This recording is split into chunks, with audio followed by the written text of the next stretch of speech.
It's fans, if you want to see Toyota's best offers, including those not seen on TV, go to buyatoyota.com. It's Toyota's official website for deals from the official vehicle of the New England Patriots. Toyota, let's go places. Some of the content of Patriots Unfiltered may not be suitable for all audiences. Listener discretion is advised. The world's original podcast. Welcome to Patriots Unfiltered. Boy, the food tastes better. The oxygen is more fresh. Everything Diet is better. Pepsi's better. But they have a chance to kind of get back to the middle in terms of 500. 5-5 at the bye is in play. They could. Fred's 12-5 is in play. They've only lost 5 games. Okay, but 12-5 is ridiculous. Okay, So is 5-5 at the bye. Not really. Just You're penciling in impressed wins by- is like that's you're a little impressed by ridiculous for a Washington 2-5 and team. No one's penciling them in, Paul. I was joking about it. But yeah, no, Okay, it's in all right. play. If you were It's in play. teasing me, then that's In that different. case, I'm opening the window a little bit. Oh yeah, it's cracked. Boy, I wish I had you as a college professor. You And did you won. nothing in the 7 classes that we had, but you came to the 8th one and you did well. That's an A. So it was good for our German fans. Oh yeah. That was big. That was Yeah. big. That was where the belief came from. That's right. They knew Germany was watching. They Yeah. wanted to- For Deutschland. Hold on. When you look Strap on. when you look at the Oh, when you look at I misspoke. Yeah, well, what's Where this? is your Strap mind it at? on. Strap it in. What is that? so like the Buffalo Strap up. This is Patriots Unfiltered. Presented by Toyota's official website for deals, buyatoyota.com. All right, welcome into Patriots Unfiltered. That's right, folks. It's your lucky day. Deuce is hosting because Fred is on jury duty, so might get a little wacky, might get a little weird, as always, when I'm over here and things get off the rails. But it's Deuce, it's Evan, it's Paul, 3 of us holding the fort down here. your Let's Go places was kind of conventional. Well, I wanted to give a conventional one. So Little that- disappointed. So when the sponsor complains and says, hey, this host is always doing it wrong, they can pull mine up and say, well, actually, this guy did it right. Okay. I don't know. I didn't come up. There's only so much you can do. There's only 3 words. You can only put the emphasis on certain syllables a certain time. So what are we going to do? All right, we're going to be here for 2 hours talking Patriots. We heard from Bill this morning. We heard from Mac this morning. Evan's going to go out to practice. We'll see who's out there. Maybe some Keon White returning. I'd like to see him get back in there and provide a little jolt. A couple guys released yesterday we can get to as well. Some roster So- moves. some interesting things, and otherwise we're turning the page, as Fred likes to say, to the Dolphins and their explosive and entertaining offense, and trying to figure out how the Patriots can take them down. So where should we begin, fellas? Shall we begin yesterday with Malik Cunningham getting released, my player to watch from last week? That's funny. Of course, we tried to He'll do be a video. back on the practice squad. Don't I know, worry. but he's definitely not a player to What do you watch. mean? So. You don't think he'll get claimed off waivers? Well, him and Keyshawn Booty are Oh. the next coming of Randy Moss and Wes Welker. So I died Maybe. laughing. When that happened, I couldn't believe it.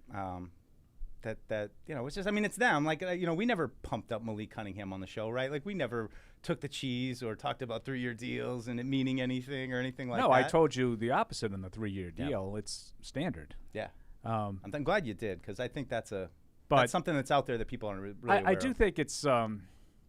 Listen, is it a big deal? No, it's not. We don't need to spend 10 minutes talking about it. But I do find it a little odd that rather than just elevate him when they needed a spot, they signed him, and then if they have any designs on him, you do run the risk of losing him. And I can be snarky all I want about. I don't think anybody will claim him, but when you release a guy, there's always a chance. Who's the guy they lost on waivers last week or 2 weeks ago that they didn't expect to lose off of waivers? Amir Speed. Amir Speed. Yeah. So anytime you expose a player, you have to be prepared to lose him, as Bill always says. So I guess it was like sort of injury related, and maybe they had another elevation that week that they felt like they had to do rather than sign that person to the active roster. But it didn't really make a lot of sense to me to do it the way they did it. Yeah. Makes even less sense right now. Like, I'm befuddled. Like, I don't know. I can't even, like, why?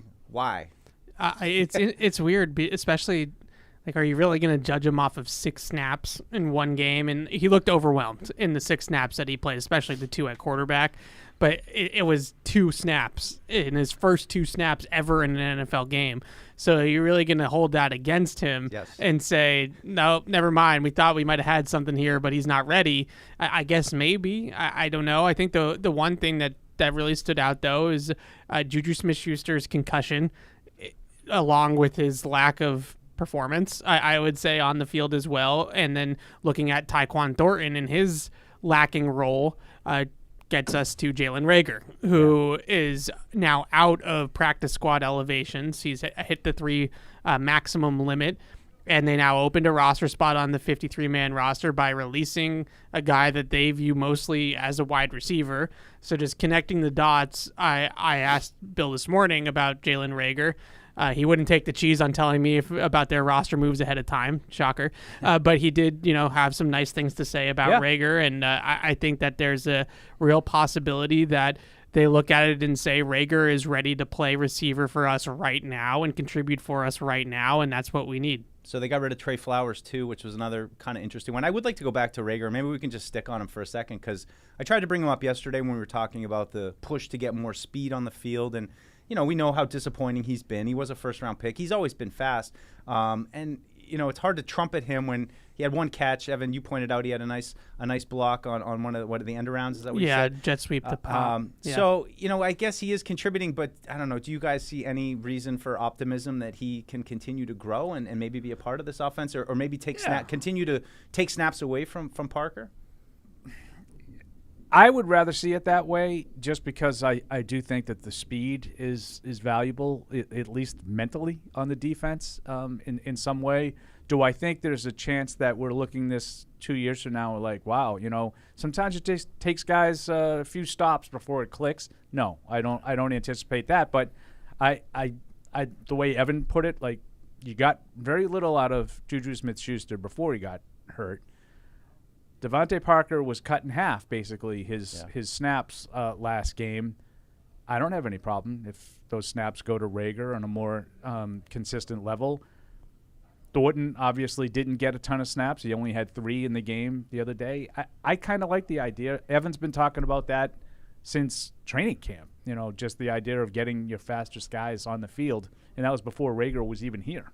Yeah, and I think it's clear that Bourne and Pop are your 2 best receivers, and neither one of those guys is a traditional X. So you're not going to play either one of those guys in that role. And if you start to talk about how can we use those guys as like the Z and the F, and then have some speed at the X when those are our speed guys, it becomes Reagor or Tyquan at that point. And for whatever reason, I feel like Tyquan is fallen out of favor with a lot of people in the organization, coaching staff, quarterback. I don't necessarily know if Mac trusts that Tyquan's going to be in the right spot all the time when he is out there. We know similar situation to Reagor. He's got a lot of natural talent, a lot of speed, but it hasn't necessarily translated into any sort of production. And maybe Reagor, who's, I mentioned the jet sweep, like a little bit thicker, like a little bit better blocker as well, potentially. But I think what it boils down to is that they really need to use Bourne and Pop in specific roles for what those guys' skill set is, which means that they have to come up with somebody else to play the X spot. And if Devontae Parker is not getting it done, then it kind of becomes a conversation about Jalen Reagor, which is, you can say that that's where we're at, and it's kind of sad that Jalen Reagor, a bust first-round pick, is your best bet, but that's also, where we're at. So can you use a little creativity and sort of patch it together with those 2 guys, and you sort of look at it, I still like the idea of Parker's big body, like on the slants and stuff when he's engaged. I thought he didn't have a huge impact in the game, but I do think the slant at the end of the game was part of that drive. It was a valuable play. I don't want to overstate it. And maybe when you're in, the regular part of the field, you have more Reagor, who might put something in the back of the mind of the opposing secondary in terms of his ability to run by you. Do you worry at all about trying to get Juju, like shoehorn Juju back into this lineup right now, where it feels like you find something in the middle, and now he was back at practice last week, right? So he was practicing last week all week in a limited capacity, obviously, but I'm with Paul. I worry about it a little bit. I mean, this is the guy that you paid in the off season, and ESPN Analytics just dropped like a new metric for receivers. Was it kind to him? And out of 109 receivers in the metric, Juju Smith-Schuster ranks 109th, Oh no. dead last. What is the metric supposed to measure? Just So general, it- So Kendrick Bourne's 11th. general Yeah, quality. yeah. So it measures three. Oh, I saw that. Three Yeah, yeah. categories. It's open percentage, right? How often you get separation, catch point, contested catches, things like that, and then yak. Yeah. And he is the Bourne was the yak monster. yeah, that was yeah. where Bourne a lot of is his fourth stuff was in yak rating. So in that, Juju Smith-Schuster is not. is this all like pass catchers all together? Yeah. So Mhm. was this the one that Hunter Henry was way Yeah, down so Hunter into? Henry is pretty far down as well, which I think when you talk about like separation and yak, he doesn't really do either one of those things very well, but he's a really, really good, strong hand, sturdy possession type of tight end. So I understand why you wouldn't look at him and say an analytic I darling. just looked, yeah, no, maybe this is why I leave that to you. Because This one I'm out. Hunter Henry's been a good player for the Patriots all season. Yeah. All 7 games. Yep. He's been a good player for them. And if he ranks that low because he doesn't check the right boxes analytically, It's just kind of just give me some good football play. Juju, I get. Yeah. Juju has that my eyes tell me that he's not making plays, he's not getting open, he's averaging like 6 yards a catch. Like I see that myself, but Hunter Henry's made some big plays for that team. I always take these metrics, and we don't have to like go on a whole thing about No, this no. metric, but I always take these metrics and almost look at it as like tiers instead of looking at it as like individual rankings. hard Yeah. rankings. So it's Yeah. like, all right, like this is like the tier 1 wide receivers, and these is like the tier 10 wide receivers, and I think is Tier better. 11. I treat PFF grades the same way. Yeah, Like me too. Trent Brown is the second ratest tackle in football right now, according to PFF. Do I think he's the second best tackle in the NFL? No. But I think that he's like a good starting tackle. Like, and that's what PFF is telling you. It's not telling you that he's necessarily better than, Trent Williams. It's just saying that he's a good player. Yeah, I just think there's going to be riots in the streets this week if it's like pops out and Juju's in and Juju's getting all the snaps and like that. I just feel like they found something. They're maybe building. I don't think something that and- will happen. I Yeah. just worry that they'll, like you put it, shoehorn Juju in there and have him have a bigger role. Yeah. But I don't think Pop is going to just like leave. No, he better not after the jump he took. But it's just a weird problem to have. I feel like because you've paid Parker and Smith-Schuster as kind of your guys, but you're starting to get more production from other guys and new guys, and it's hard to look at these guys that you handed money to that are supposedly on 3-year deals remaining, and then phase them out of the offense, have to get them out. It's hard to break up. Why Evan and I answered it the way we we did. it's hard Yeah. to break up with those guys, right? Yeah, and I think like a guy like Kendrick Bourne, who I know a lot of people think should be on the trade block and things like that. Like if I'm the Patriots, I am extending I'm keeping Kendrick Bourne. Yeah. But now I don't know if we know that in the past that his just general, I don't know what the word is, like makeup, is not really the Patriot way. He's a talkative guy. He sometimes speaks out and speaks his mind, especially last year. So I don't know if he's a fit for them, but at the same time, he's just kind of a wide receiver. Like Yeah. that's just kind of what some of those guys are like. I fall in the middle. I would generally agree with what Evan just said about wanting to extend Kendrick Bourne, but I would only want to do that if I could get out of the other stuff that I've already done. What I would worry about is, okay, so you extend him, and now you have Parker, Bourne, and Juju definitely moving forward. I don't like that. I don't like running back with basically the same crew of receivers. Now, if you could say, you know what, we're looking at this now, maybe that 3-year deal for Juju wasn't a good idea, or maybe, Parker's extension, upon closer look is not really an extension. We can get out of that. By all means, let's keep Bourne and then see if we can build around him with Douglas, Bourne, and then bring in, we'll bring in Marvin Harrison Jr. to be the number one, guy or something like that. You know what I mean? Yeah, yeah. Like I like that idea. Then just sort of keeping the same crew, because then I worry, well, how much money are they going to spend? Yeah, I think like with Juju, just based off of what we know about his contract, it's basically a 2-year deal. That's what it seems like on paper. Yeah, and I don't know how. Now, they got somebody to take Jonnu Smith. and Johnny Smith is having a decent year for the Falcons. So it's not impossible to find a trade partner, I suppose, for a late round pick that would take Juju off your hands next year. But it does preclude them, I think, from just completely walking away without trading him in terms of just cutting him. Yeah, well, I guess we'll get a glimpse this weekend of what direction they're saying. But, I mean, it's like you said, I know they need so much, but just, kind of seeing Douglas start to emerge and Bourne, if they could maybe keep him, like, all right, maybe it's not like a total teardown on offense that we thought that it might have been, There's enough.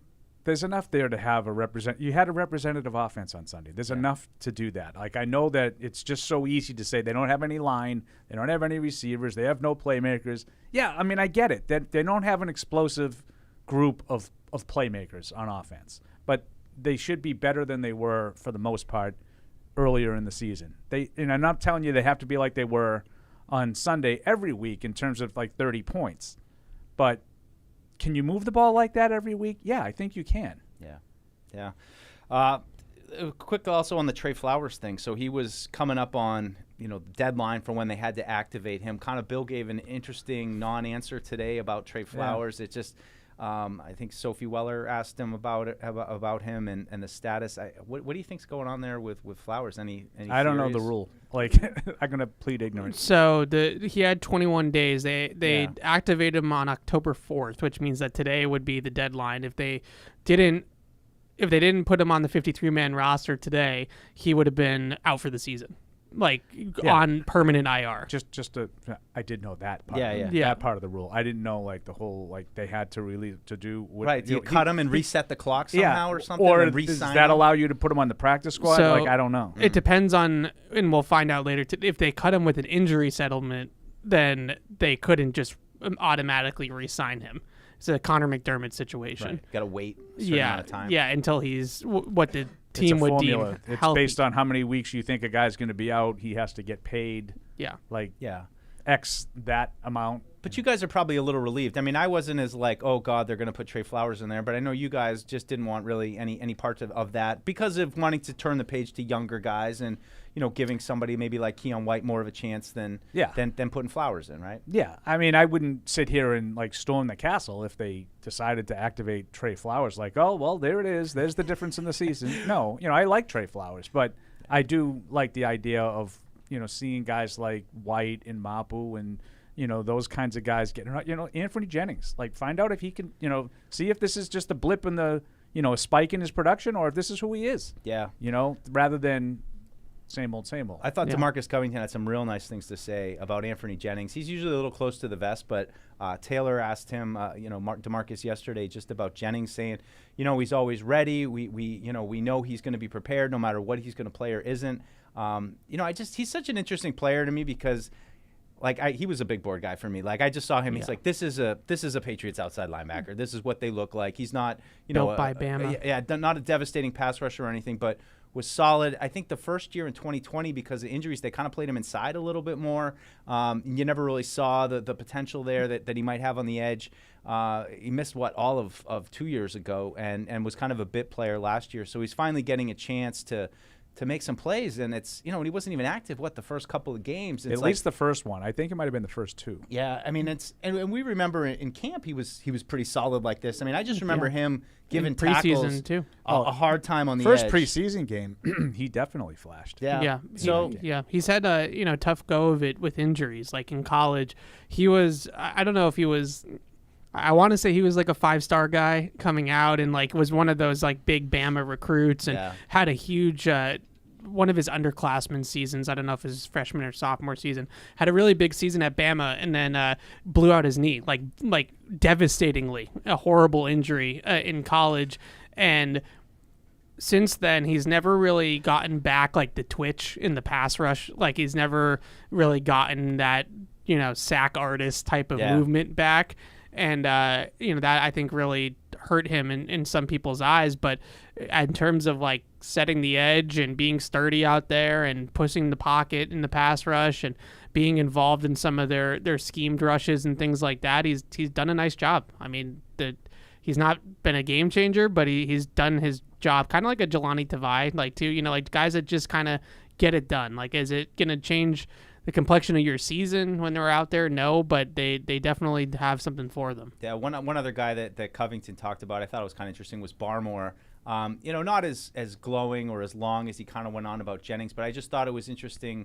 He said something to the effect of, he's being able to make plays within the structure of the defense. And to me, that kind of signaled that Barmore kind of freestyles sometimes, and that's not what they want. And right now he's doing what he's supposed to do, and he's having some success because of it. Yeah, I thought Bill's talk about him a little bit this morning was interesting too, just about how he was able to train differently and better, more effectively because he was healthy. When he first started that answer, I was like, oh, is this another one of those guys that wasn't doing – and then he quickly got it back on track.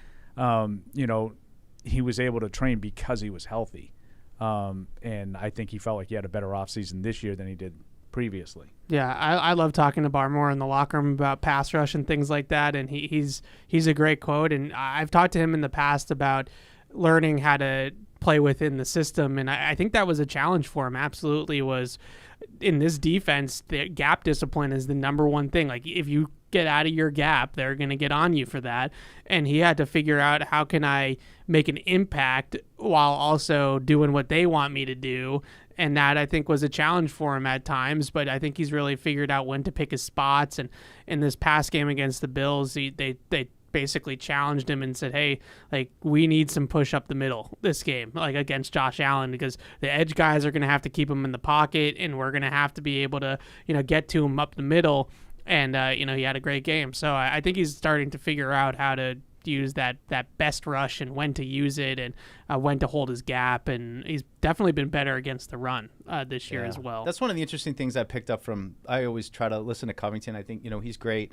But he talks a lot about just the challenge of going from two gapping and kind of holding the guy up to then realizing it's a pass and transitioning to a pass rush. And it's got to be a difficult thing for a guy like Barmore, who probably was just like at Bama, like, yeah, just go get the quarterback, like you just run through the gap, and now it's having to, use two different techniques within the same down, being able to be strong and hold your ground and not get pushed back, but then also able to shed that block and, get upfield. So maybe he's making progress. I think we're all excited about it. He was great. Yeah. I mean, he really had an impact on that game the other day. Yeah.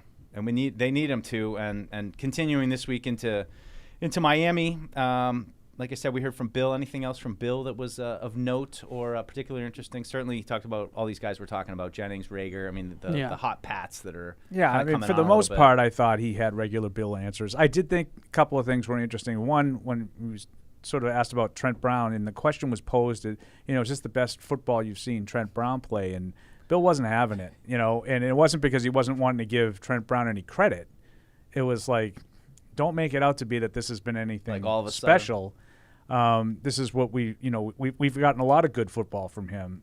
So I do think that there is and I know I'm on the island here. I think there's an abnormal sort of impression of what Trent Brown is based what the coaches as opposed to others, but I thought it was interesting that don't make this out to be that he's playing great right now. This is kind of what we expect from Trent Brown. Yeah. That was his answer to me. And the other thing that I thought was interesting, I mentioned to you guys off air, the last question, there was someone asked a question about Will Grier and his development as far as, giving looks on the scout team, having to sort of emulate different kinds of quarterbacks. And the answer that Bill gave was Will and Bailey have both done that and done a good job of that. Which, unsolicited, he included the fact that Bailey Zappi is also doing the scout work, not just Will Grier. So I think that whole backup quarterback thing he's reminding remains, it's still on. It remains a story. It's a competition probably going on behind the scenes, you think? Like, I do. I mean, at least after coming off this game, it's like not as big of a story, But don't you think one of these games is going to be flipped? Well? One of these weeks we're going to get the inactives, Yeah. and Zappi's going to be the third, and Greer's going to be just regular on the roster. Well, the way people are talking about it, especially after the Saints game, I thought that in Vegas that Grier might be the active as the QB2, and then they did the whole Malik Cunningham thing. So what was that again? Yeah, right. Oh, who knows? But wait, can we go back to Trent Brown for a second? I wanted to. Because I want to, I don't know if I want to have you clarify because I think Trent Brown is the most misunderstood player on the team. I think he's the most misunderstood player that fans consistently get wrong about his play, because every once in a while, like any player, he has a bad rep, and it kind of his body language stinks. All right, like he's kind of like just a loafy guy. He's that's a good way to put it. He's 6'8", 380 pounds. That's my way. So sometimes he looks like he's kind of just loafing around a little bit. All right, but it's not even just PFF. Like in all their like metrics and grades that I think I put out yesterday or the day before. I've asked people that I trust about offensive line play about this, and like he's playing right now like a top 10 left tackle in the NFL. He's one of the best left tackles in the league this year. Like, I'm not talking about, last year with all the penalties and things like that is different.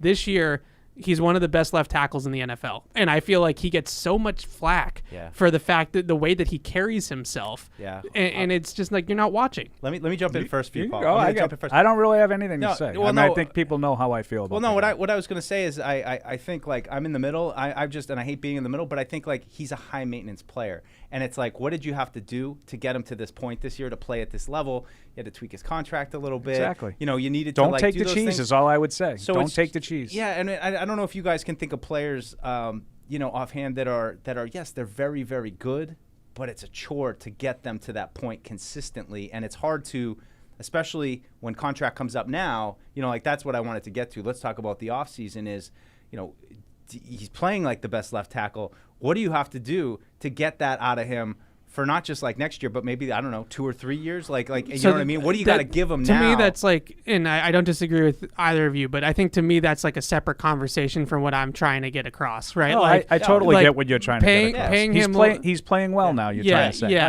Yeah. Fine. Paying him long term for all the reasons that I think Paul is kind of suggesting, I totally agree. Like he's a guy that just like with the Raiders, he got paid and then he let go of the rope, and when he was hurt, he didn't really play, and like it was just that was that. But I just think that out of all the people that we could pick on a 2-5 football team, the fact he wouldn't be high on my list. The fact that he gets so much crap is just mind blowing to me. You're right though, it's loafy. It is. I wouldn't put him on my list for play this year, but I would say, like again, he's just a pain. Yeah. Like, oh, it's Friday. Oh, I have a chest injury that I got this week. Oh, I'm going to be questionable. I don't know.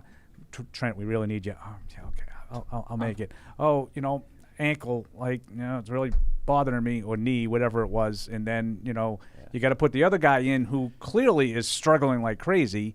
He goes out there and gets hurt right away, and you got to put Trent. Here's an extra million. Get back out there. Okay, all right. I guess I'll do it. And I'm not telling you that he stinks. Yeah.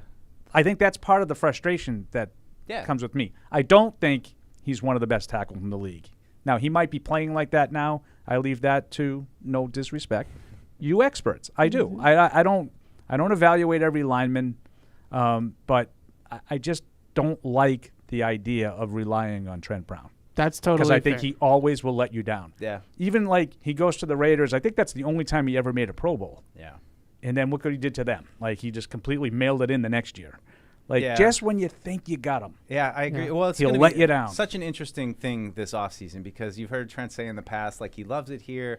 Everything we've said I feel like is true. It's an important position. You'd love to be able to say we're going to bring back a guy who had a great year and likes being here and is going to, bring a monstrous presence. But, I kind of go to Trent Williams, like just that fight a couple of weeks ago before the game where it's like he's like the team's enforcer. Like he's in the midst of everything, and it's like it's hard not to kind of covet that presence at left tackle where it's just, and I know that they're hard to find, and it's, and I'm not saying, oh, this is why we should draft one in the top 5, but I just feel like, you see what a really engaged, tough, unquestionable, good left tackle can kind of bring. Yeah, he's not a pillar. Like, he's not somebody that you're going to sign to a long-term contract and make a captain and be that sort of left tackle that you're describing. Like, ideally, if they did keep him around, and of course it would have to make sense from a financial standpoint, like he's your second best tackle, right? And you're drafting a Joe Alt or the kid from Penn State or something like that,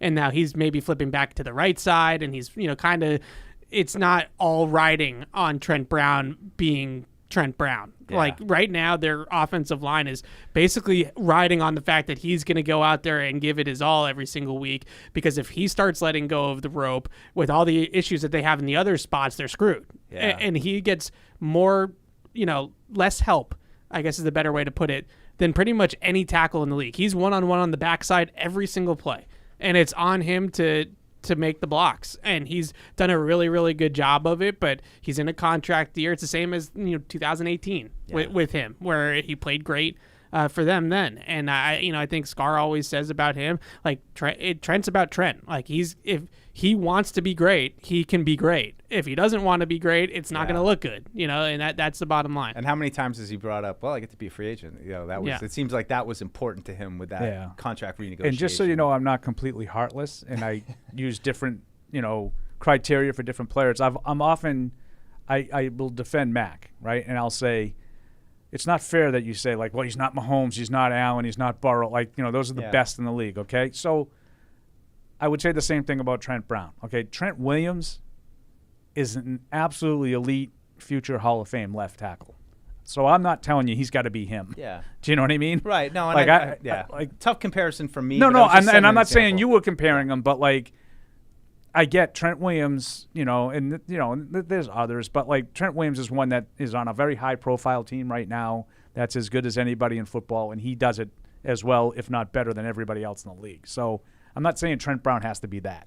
Well, for our basketball guys, quick email. Just Patrick in Ottawa says, what do we got? Brown, both have terrible body language. He equals Embiid. Oh, well, I think Embiid's better at basketball. I was going to say I would like Trent Brown a lot more. Yeah, if he was like equal to Embiid. Yeah. All right. Well, I feel like we've sufficiently. Suddenly, Anthony Munoz is playing left tackle for us. I love him. We've set the table, as Fred likes to say. Let's jump over to the phones because we got some people hanging on here. You're going a little early. Fred usually likes to wait till 45. 45? Yeah, I'm just saying. Oh man, just saying. You didn't have enough to bring to the table. All right. Well, we'll get back to it. Fred's food will be here soon, though. Go with Patty. Patty! He'll call back. Evidently, you waited too long. All right, we'll blast through these real quick. Hey, Matthew in New Mexico. Hey, Matthew. Hey, guys. How's it going? So we've seen the Dolphins line. They're pretty beat up, and Christian Barmore and them have been playing pretty good. And it seems like when they're on the road, that's when, like, they get, like, I don't know if it's, like, their quick counts or whatever, but they, like, Tua gets, like, all off his rhythm. But do you guys think that we can really do some damage to the line? And what is, like, how many points does the offense have to score, do you think, for us to win? And just one more thing, I don't know if Evan's there, but, like, we saw, like, so much motion against the Bills. And, like, I guess explain to me, like, I'm 5, like, why haven't we seen that in the past games? Is it personnel because Pop's been hurt? Or is it just, let's just see what works? What do you guys think? Thanks, Matthew. Where do we want to start with that one? That was a lot of. You can do your motion stuff. Do your motion stuff. So actually, I looked this up because I thought the same thing from the eye test about the motion, and Next Gen says that their motion has increased by about 20% over the last 2 weeks compared to the first 5 games of the season. Their motion at the snap is about the same, but they're shifting more plus motioning a little bit more, so that number gets to that point. I think it's 2 things. One, I don't necessarily know if they are motioning more or if they're just motioning better, if that makes sense. And like I think that speaks to using the right guys in motion. Like now, instead of Juju going in motion, it's Pop Douglas going in motion, or it's Kendrick Bourne going in motion, or Tyquan. Like, they're faster receivers, and I think it's just been more impactful than some of the motions early on in the year. When they were running those like 3 tight end sets, it's Mike Gesicki going in motion, and it's like, no defense to Mike Gesicki, but that doesn't have the same impact on the defense as a 4-4 guy like Pop Douglas does when he's coming across the field.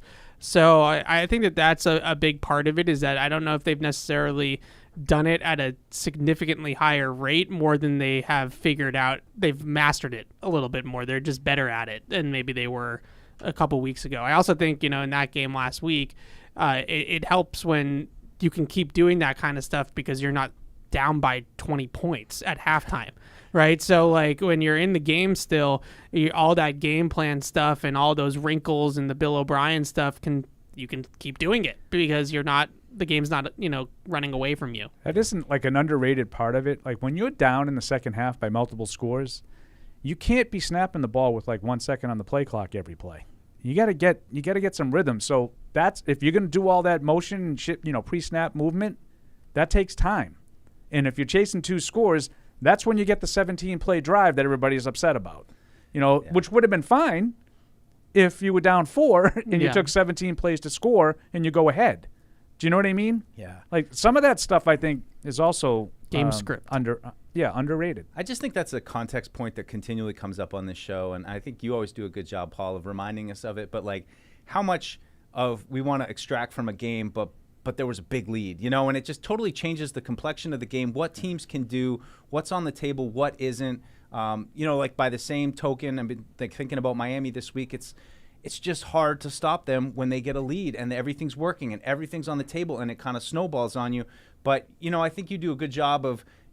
You come out with these stats, and it's like, well, yeah, they had to throw the ball a lot, or for whatever reason, like because they were down by 30 points. Like those kind of things. Bill Belichick and Bill O'Brien didn't want Mac Jones throwing the ball 50 times in like the opener. Yeah, or whatever. I think he threw it 50 times against Philadelphia. He had the most pass attempts in the league through 2 weeks. For a while. I think he's still like 5th. Yeah.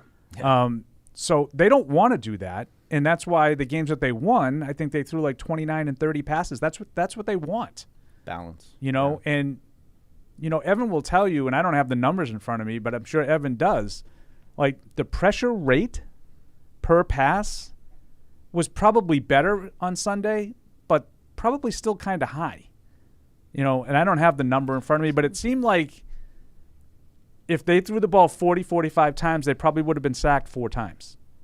In my mind. Eventually Epinesa is getting there instead of being a half a step slow on the backside on that play to Hunter Henry, as an example. The other thing that the caller asked about was Miami's offensive line. We should add Isaiah Wynn was also placed on injury reserve yesterday. So that makes Teron Armstead left tackle and Wynn left guard. They're both out. And their starting center. And their starting center is Connor Williams, right? Yep. He missed the last 2 games. Yeah, it's going to be Eichenberg again. So he's not playing definite? I'm pretty sure. So, yeah, I think that's an area that you can exploit. Although Eichenberg at center hasn't been a disaster. He was a disappointment earlier in his Dolphins career.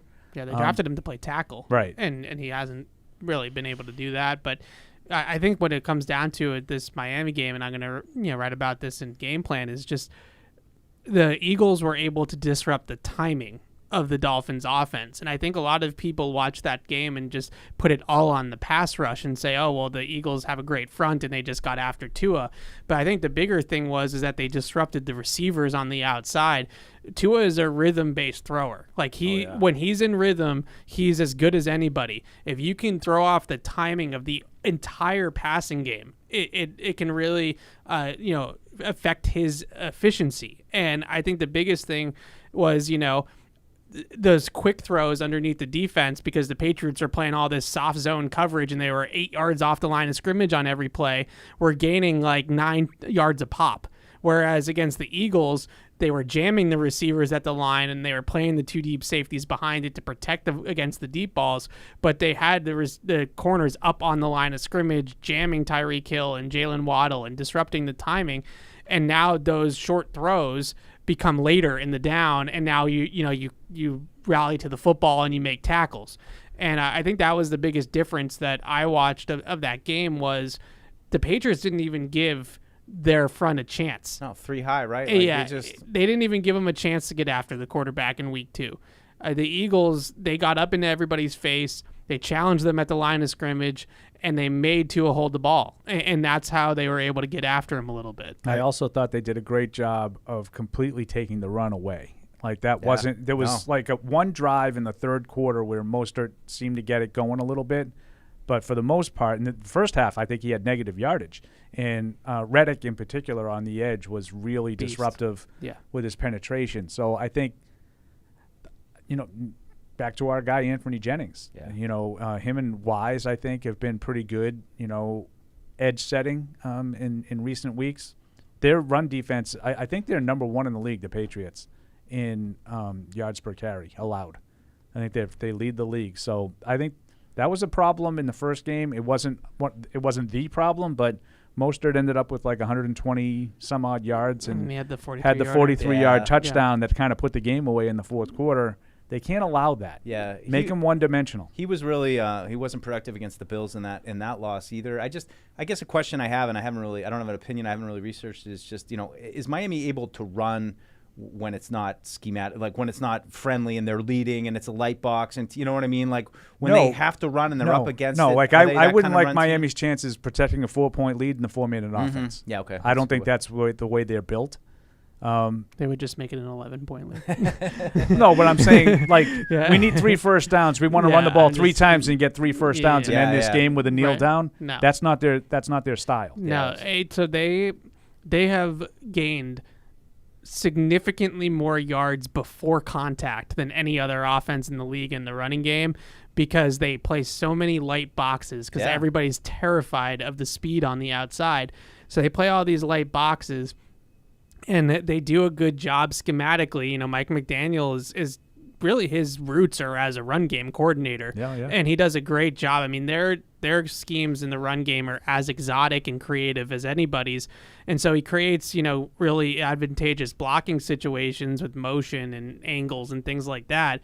And, was it Etienne, right? The rookie who's not going to play in this game. Right. He averages over 12 yards a carry. Yeah. And he has like 40 carries. Yeah, and it's all yards before contact, not because it's like all manufactured for him, but because nobody's contacting him through the line of scrimmage, and then he's got 4.3 speed, so once he gets into the secondary, he's just gone. Yeah. And so they don't, Mostert's similar. Like, Mostert's not as fast. I don't think he's as explosive anymore, wear and tear and things like that. But it's just, that was a key part of the game early for the Eagles, was that they were able to stop the run out of 2 high shells. If you got to be able to stop the run against this team out of a light box, because you can't put the extra guys in the box. Do you think we'll see more of the Patriots, what they busted out week 2 with the 3 high safeties? Or do you think now you have Jonathan Jones back, didn't have him week 2. Do you think, to your point, Evan, you put JC and him down on the line, you try to jam, and then you put, just 2 safeties back over them, and, maybe try to muddle the middle of the field a little bit? You don't know who's going to come or who's going to drop out. Might that be something you could see? That's what the Eagles did. I mean, the Eagles got up on these guys' faces. They jammed them at the line of scrimmage. They didn't play a ton of man coverage. It was like almost all zone.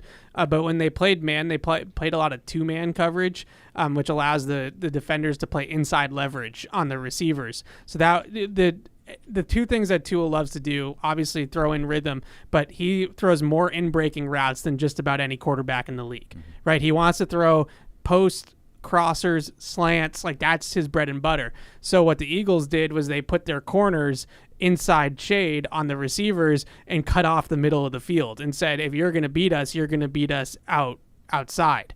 And then they put the safety over the top. So basically all they were giving him were like outbreaking routes into the sideline. And like, if that's how you want to win, then like go ahead, tip your cap if you're able to hit those passes. And I'd be shocked if they did the same thing that they did in the first meeting. And not because of personnel, because I think in some ways personnel is weaker this one because you lose Gonzalez. Yeah. But I just can't imagine that they would give the same look when it wasn't. That's not generally what they do. Like they're gonna do things differently from one matchup to the next. But in particular, the way that I think Tua showed them that he didn't have to go to Hill and didn't have to rely on big shot plays to really have an effective night. Now, we'll be watching for Waddle today on the injury report. I was going to mention Trent Brown, too. I mean, we'll see if he's out there today.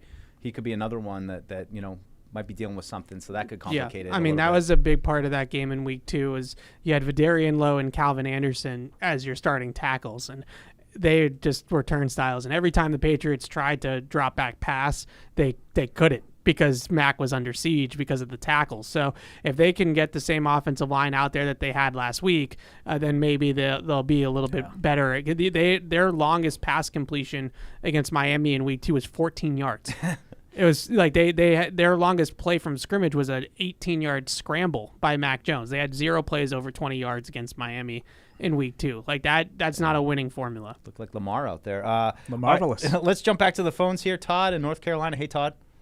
Hey guys, as a very long time player, as a follower since like 1973 when we first got games up in Canada, I felt really, really disappointed at the start of this year. I was really just kind of choked up, unhappy, and looking for something. Now that we kind of have something, I really want to know, is there any hope of getting some help for the defense? Like, is there any chance that Gonzo can come back or Judon, or is that season Judon's ending? possible. Judon could. Gonzo can't. Yeah, Judon's already been like on the sidelines and stuff, so I don't know. So what I would like, what I would like them to do, actually, at this trade deadline, is actually get the defense some help. I want to see. I'm not saying make the playoffs. I just want to see what they can do. What can they make happen with this? What they've got. Yeah, I know it's not the best, but I don't want them to throw games. I want to see, like, come on, Bill, show us what you got. Come on, guys, let's see what you can do. What would you add, Todd? Like, what position would you be looking at? I think we need a corner, some more corner depth. And I don't know what you could get at the. He did just acquire one like 2 weeks ago. I mean, been pretty good too. Not great, pretty good. I mean, they did trade for J.C. Jackson. But I want speed and capability, because I like JC, but a lot of those will be available, I would imagine. Well, don't be snarky. I don't understand. Like, I just don't understand. I don't. You're 2-5 and you want to add to the defense. Yeah, well, I think the offense is kind of set. Let's see what the offense is set. Yeah. Okay, I think most people would disagree with that. I think most people would say that was the first time in 2.5 years that the offense looked like a legitimate offense. Yeah, I don't. Well, I don't. What would you do for the offense then? Put it that. I wouldn't do anything. We're 2-5. I wouldn't trade anybody, and I wouldn't acquire anybody. I would just continue to work the way we've been talking about with some of the younger guys, or some not even younger guys in some cases, less experienced guys. But Evan's been banging the drum for Mapu. I totally agree with him. Yeah. Like, get him on the field and get him some experience so these guys can grow together. Like, Demario Douglas, to me, was a guy who looked like he was making some mental errors early in the year. Let him play through the mental errors and see if they go away. Or if they continue, then he's not a player. Yeah. And you find that out. Yeah. But you can't find that out from the sideline. I'm with you 110% about just staying pat. Like, let's just keep the team together that they have. Young guys. Play the season out. And I think that's, the big thing yesterday. I was excited that they won a game. Okay? I'm going to be honest with you. I was excited that they won a game. But I am too. And let me just interrupt. I know I'm rude sometimes. If you keep winning, it's going to prove that you didn't need to do that. Right. Like, you have the players that are getting better. Like, that's what the goal should be.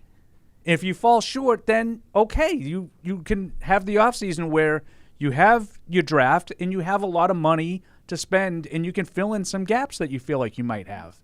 Like, I didn't mean to step on you.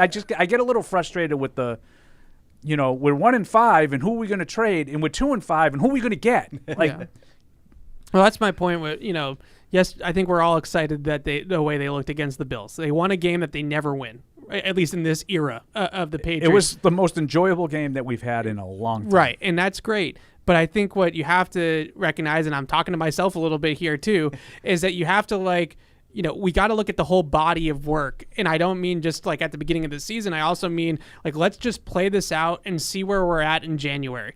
And let's get some answers about some of these guys. Like, to Paul's point earlier, I think that they have enough offensively that we can determine whether or not it's worth building around Mac Jones or not by the end of this year, especially with Bill O'Brien starting to figure some things out and cooking it up. Like, let's see what it looks like in Week 17, Week 18, and how we feel about it.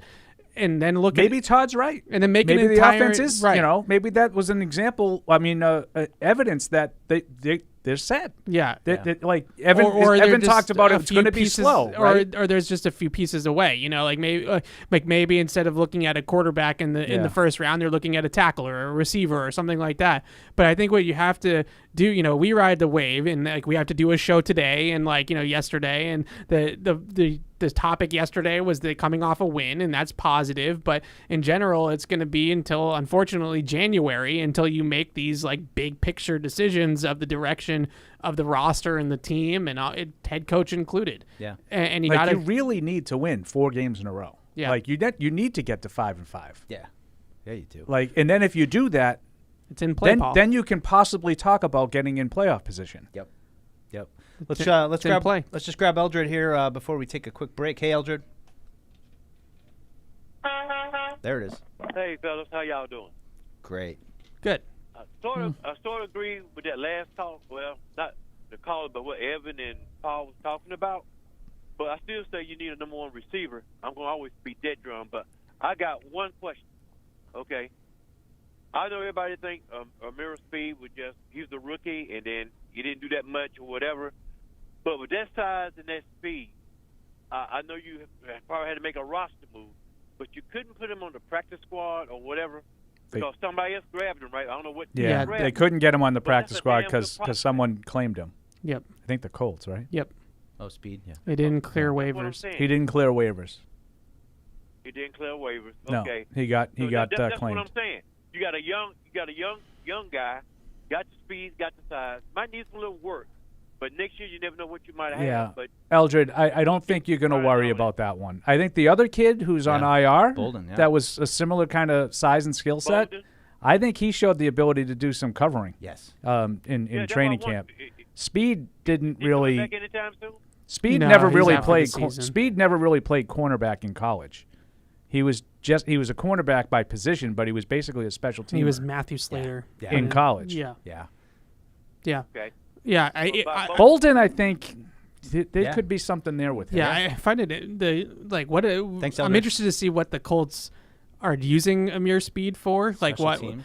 why claim him for a special team spot, I suppose. But we'll see him in Germany, and I guess we'll see what kind of game day role he has. And it's funny, we did lose a guy that I would have probably said similar to, I think, Kenny Moore. Yeah. Oh, that's a loss. Yeah, you that know, was a loss. And he's a player. He's still He playing. But he had a good he's had Yeah. a good career with the Colts. Yeah, was it like Jonathan Jones beat him out? Like it was almost like it was somebody. Was it the same year? Might have been. It was. I think that they were Good both. job, blogger boy. I feel like they were both on the team at the same time. I don't know if they were both rookies at the same time, Not but sure. I feel like they Had a couple overlapped. Yeah, undrafted guys. like I know a lot of people look at like Probably why he didn't make it. You know. look at Even if Grugier it Hill. wasn't the same. Camus it's another Grugier one. Hill. The ones who got away. That's There's a fine. handful Yeah, of them. you know what? Nah, Fine, he's great. Been fine. He's always just been a backup linebacker. He's had a special good teams guy. career. Yeah. You know, like he has made, and I'm sure he would have had that good career had he stayed and been a special teamer and done all that stuff. Kenny Moore has been a part of the Colts secondary for 5 years. Yeah, impact player. Too. You know, so I do think there's a difference between those kinds of guys. So Kenny Moore was a 2017 UDFA, so he definitely would have been here with John Jones. I think Joe Jones was 2016. Yeah, I so think. John Jones was probably here already, and then Kenny Moore was, they're both slot guys, and he Yeah, just you can lost see it. numbers. Let's just grab this one more, Nick, down in Charlotte before we take a break. Hey, Nick. Nick, are you there? Can you hear me? Yeah, we got you. There you are. Sorry, I'm from Adelaide, so in Australia, so it's probably a bit of a bad connection. That's all right. What's up? Just ringing first time, long time. Just letting you guys know how much I appreciate you guys, and Paul, you're my favourite by far. Oh. I don't know if you've touched on this, Evan. What's the game plan going to be for this weekend offensively? Are they going to bring Parker back? I hope not, but I don't know if you guys have touched on that yet. Just wanting to know. Yeah, we'll get into it. Thanks, Nick. Yeah, offensive game plan. I find it interesting, like, whenever you have two guys like Fangio and O'Brien, Vic Fangio, the Dolphins defensive coordinator, they've both been doing this for so long on their sides of the ball that it's not really like a surprise at who's going to do what. But Fangio in week 2 actually did some different things against the Patriots, especially up front. And O'Brien actually said as much in his press conference after on Tuesday. He said, they did some things that surprised us in the front mechanics, the defensive line, a lot of slanting and run blitzing and things like that they weren't expecting. So that's the chess match is like, they're going to have to feel it out a little bit, I think, in the first quarter of how exactly the Dolphins are going to declare this game and then go from there. But the Fangio system, they're a split safety defense, and this is what every defense in the NFL is starting to play more and more of, including the Patriots, who are playing man coverage at like the lowest rate they have in like 5 years. Everything is split safety zone. Don't give up the big explosives. fast receivers, great quarterbacks. Like, we just don't want to give up big plays. And the Dolphins are the same way. They're going to keep the top on the defense, and they're going to make you check it down and go the long way home and all that sort of stuff. And that could be another huge edge. Both cornerbacks did not play against the Eagles for Miami. Xavier Howard and Jalen Ramsey still working his way back. He has started practicing. If both of those guys are back, and that knocks guys like Eli Apple and what's the guy? Kohu? I don't know how to pronounce his name. Yeah. Kohu. Yeah. If they become like your fourth corner instead, like, then I think you could maybe do, if you're Vic Fangio, you might feel emboldened, because I do think they have good safeties. But the corners, Javon Holland is fantastic. Yeah. He might be the best safety in the league. Is it Kaiser? Deshaun Kaiser has been playing, which knocks out Brandon. Brandon Jones has been a guy who had some good games against the Patriots. He's basically not really even a big part of their secondary anymore. I wonder if he never really came back from the injuries that he's had. But that's a secondary that, when full strength, can be a weapon for them, and they haven't really had that. They have star power on that side of the ball. Yeah. And I know Ramsey's not what he once was, but he's still a pretty good player. But, talk about name brands, guys like Bradley Chubb, Christian Wilkins, Jalen Phillips, like, those are all guys that people know. Like, this is not a defense of who's that guy, who's this guy, for the most part. So it hasn't really worked yet. They're 24th in DVOA. They're like down near the bottom of the league in scoring. They've given up like 27 points a game. Their best game was against the Patriots by far defensively, but it's a tough system, especially to read out for quarterbacks. All right, well, Paul and Evan's sandwiches are here, so we're going to take a quick break. Plenty of good emails, though. Thank you for those. We'll get to those in the second hour. But first, Halloween weekend is almost here, but there's nothing scary about hosting when you shop Bob's Discount Furniture. With thousands of highly rated living and dining room styles, you can throw an unforgettable game day monster mash. Happy Halloween from Bob's, the official furniture store of the New England Patriots. Get in on the action with DraftKings, the official daily fantasy partner of the New England Patriots. New customers can download the DraftKings app now and play free for millions in prizes using code PATS. That's code PATS, only at DraftKings. Minimum $5 deposit required. Eligibility restrictions apply. See DraftKings.com for details. Isn't it time to get exactly what you want? Welcome to Red Hot Deal Days from Verizon, where you get your pick of our best deals. Like My Plan, where you can pick the perks you want and save on every one. For limited time, bring your own phones to a Verizon store and you can get My Plan for our best price ever. Get exactly what you want in your phone plan and only pay for what you need. Bring your phones to your Verizon store today and get My Plan. These deals won't last. It's your Verizon. And we are back with another edition of the Patriots Unfiltered Halftime Show, joined by the reoccurring guest, Faith Worrell. Welcome. All right. I'm a little upset because I had some good trivia questions, and they didn't get used last time. So guess what? I'm going to use the same damn ones. Ooh. All right? And, guys, these are for any of the past. How many home games have we had? 4? 3? You know, these are going to be it's a mystery box. You're gonna get one of the old game day posters, and guys, they're all sick. So we just beat the Bills. We might be on a little bit of hot streak, so like get these posters. They're cool, limited edition stuff. All right, so let's get into them. Question 1: how many touchdown passes did Tom Brady throw to a player wearing the number 88? All right, and there's a bonus in this, so you're gonna get a poster and an unfiltered T-shirt for this one. Whoa. Bonus: can you name the players that were wearing the number 88? All right, that's the bonus question. Question 2: how many Super Bowl catches, yards, and touchdowns does Deion Branch have? All right. And question 3: who was the first player to catch an NFL pass from Tom Brady? All right, that was a little bit before my fandom, just a little bit. I was a youngin'.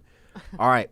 Faith, we had a crazy week 7. Was it 7? Yes. Crazy week 7 around the NFL. And so this talk is going to be about what were the biggest surprises, upsets, people that balled out. Like what kind of surprised you there, Faith? Well, so I do a weekly podcast called Playmakers Perspective. Like and subscribe. Yes, like and subscribe.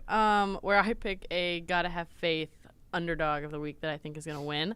I unfortunately thought that the Chargers had a chance against the Chiefs. Rookie mistake to honestly root against the Chiefs at home with Taylor Swift in the building. Yep. But that was my pick. I was wrong. But there were a lot of other upsets. I mean, skipping all the way to the end of the week, the Vikings over the 49ers. Yeah, the Vikings kind of looked like how we thought they were going to look all year. I know. I was like, where has this team been the whole season? I thought that game was crazy. I thought Kirk Cousins did what he historically has not been able to do, which is just win those big primetime games like that. It was definitely a situation where you would usually see him kind of fold, and I felt like they really just rose to the occasion. And Jordan Addison, I mean, I said on the prospect preview, that's the guy I wanted if we didn't get Gonzalez. And I mean, he literally turned an interception back into a touchdown. A house call, won my fantasy game. Shout out Jordan Addison. Faith, I'm gonna go with while the Pats had their own upset, which we could get into later. My game day role has me on the field, so I'm not watching scores around the league. Yeah. I run it at halftime. I think you texted me saying, "Bro, the Lions. Yeah. What happened?" Because Lamar Jackson showed up. It was 38 to 6. Yeah. And those are two division leaders, and I mean, the Ravens just bullied them. I feel like the Ravens, all of their parts of their offense just clicked at the right time. And then even Dan Campbell after the game was like, we just couldn't beat ourselves. We were just tripping on ourselves. We were letting them win. I think Lamar Jackson just hit his stride. I mean, the first half stats alone, he had 3 touchdowns, 250 yards. I mean, I think it was just a crazy showing by him. But I think that's who we've always known Lamar Jackson to be. It's just now things have clicked, and the Lions kind of look like a high school team. The Lions were due for a loss. I think they'll bounce they got back. humbled a little bit. They got it's humbled. Week 7. I was seeing AI images on Twitter of what Detroit will look like if they win a Super Bowl. Looks unbelievable, but that's AI. It's not real. They got to get there first. I want to get back to the Pats. Yes. That was wild. That was awesome. I thought we were gonna get blown out, but then on the field, the music starts going. It's a sunny day. The Silver Pants are out, and I'm like, it's a good day. I feel a little good. I felt pretty good, and that was the first time I've seen Josh Allen look human since I've been working here. Yeah. And I mean, still great player, but I mean, oh my God. Finally, we get your break. That wasn't weather induced with the wind. No, we were definitely talking in the office about dang it, it's a nice day. That means he's gonna be great. There's no weather impacting anything. But no, I felt like I always get hyped during pregame, when they run out and everything. Yeah, and Future starts playing. Right. Yeah, I know. I'm like, all right, let's go. And then the game started, and I don't know, when Jabril caught that interception, I was like, oh, wait a second. It's early, but hold on, this looks good. We look okay. I mean, I said on the field once the Bills took the lead, I think at the very end, I was like, well, Mac hasn't thrown his pick yet, so there's it. But hey, he shut me up, drove down the field. Thing was the Bills really, I felt like when they went up, I was like, okay, they were just letting us have our fun, letting us have our moment. We went up 22-10. They gave us our moral victory, and now they're just going to be the Bills and stomp us. But can you also just say maybe the Bills are a little overrated? I mean, they got Josh Allen, and then you take away Stephon Diggs. Who else is there? Yeah. Knox is okay. Yeah. Cook, solid running back, but I think honestly Josh Allen gets a lot. He's overrated, I think now. He's a phenomenal quarterback, don't get me wrong, but I think if you look at his stats, his turnovers, we just excuse it. With the Bills, it's always oh yeah, but well this happened or this circumstance, but it's okay, well, you have to be able to win in those circumstances. They should have steamrolled over us in theory, but they didn't. And I feel like that shows holes on their side, but also put to life my Patriots fandom. When Gesicki scored that touchdown, it was this breath of fresh air, and I was like, oh, I'm all in now. Yeah, and now I'm invested. I know. And now if they win one more game, I was out. I'm all in. And now I'm all in, and every loss is gonna hurt more. I want to get into a couple others. Yeah. The Bears. Yes. Stomping. I mean, Mr. Tyson. Yeah, I mean, Tyler Bagent. How you say his name? No the D2 baller. Yeah. Doing his thing. Was Hoyer playing though, or was it O'Connell? Honestly, I'm not sure. I know doesn't matter. It literally doesn't matter. But I was impressed by the Bears. I felt for him to go out there again, the nobody, like you said, to go 21 for 29, 162 yards and a touchdown, and it was Brian Hoyer that was in. He went 17 for 32 for 129 yards and 2 interceptions. Couldn't do that against us for a quarter, huh? Some things never change. Yeah. And then another crazy thing before we wrap this up is that all the teams that we were kind of tied with fighting for the first pick, they all won. The Giants got a win. Yep. which is crazy because they beat the Commanders, and then also the Broncos got a win, which is pretty surprising because the Packers, they're still sorting out the post-Aaron Rodgers life. Yes, which I think is going to take a good portion of this season, if not all season. Yeah. So you think they're going to miss the playoffs entirely? You think they could sort it out? I don't know. I mean, what, they're sitting at 2-4. They could possibly squeeze out a wild card spot, but I don't see them making it past the wild card round if they do make it. So yeah, I don't know. Well, it was a fun week. It was a very fun week. It was very fun. Good football around. Solid matchup of games too. Yes. But we got Week 8 coming up. I think we're going to do another Thursday night preview because those are always fun. Yeah. Guys, send your answers into webradio@patriots.com. And, guys, just because if the team's not doing too hot, the posters are still cool. The posters are really sick. Great. They're great. We want to keep this going, too. So check it out. Send your trivia into webradio@patriots.com, and let's get back to the show.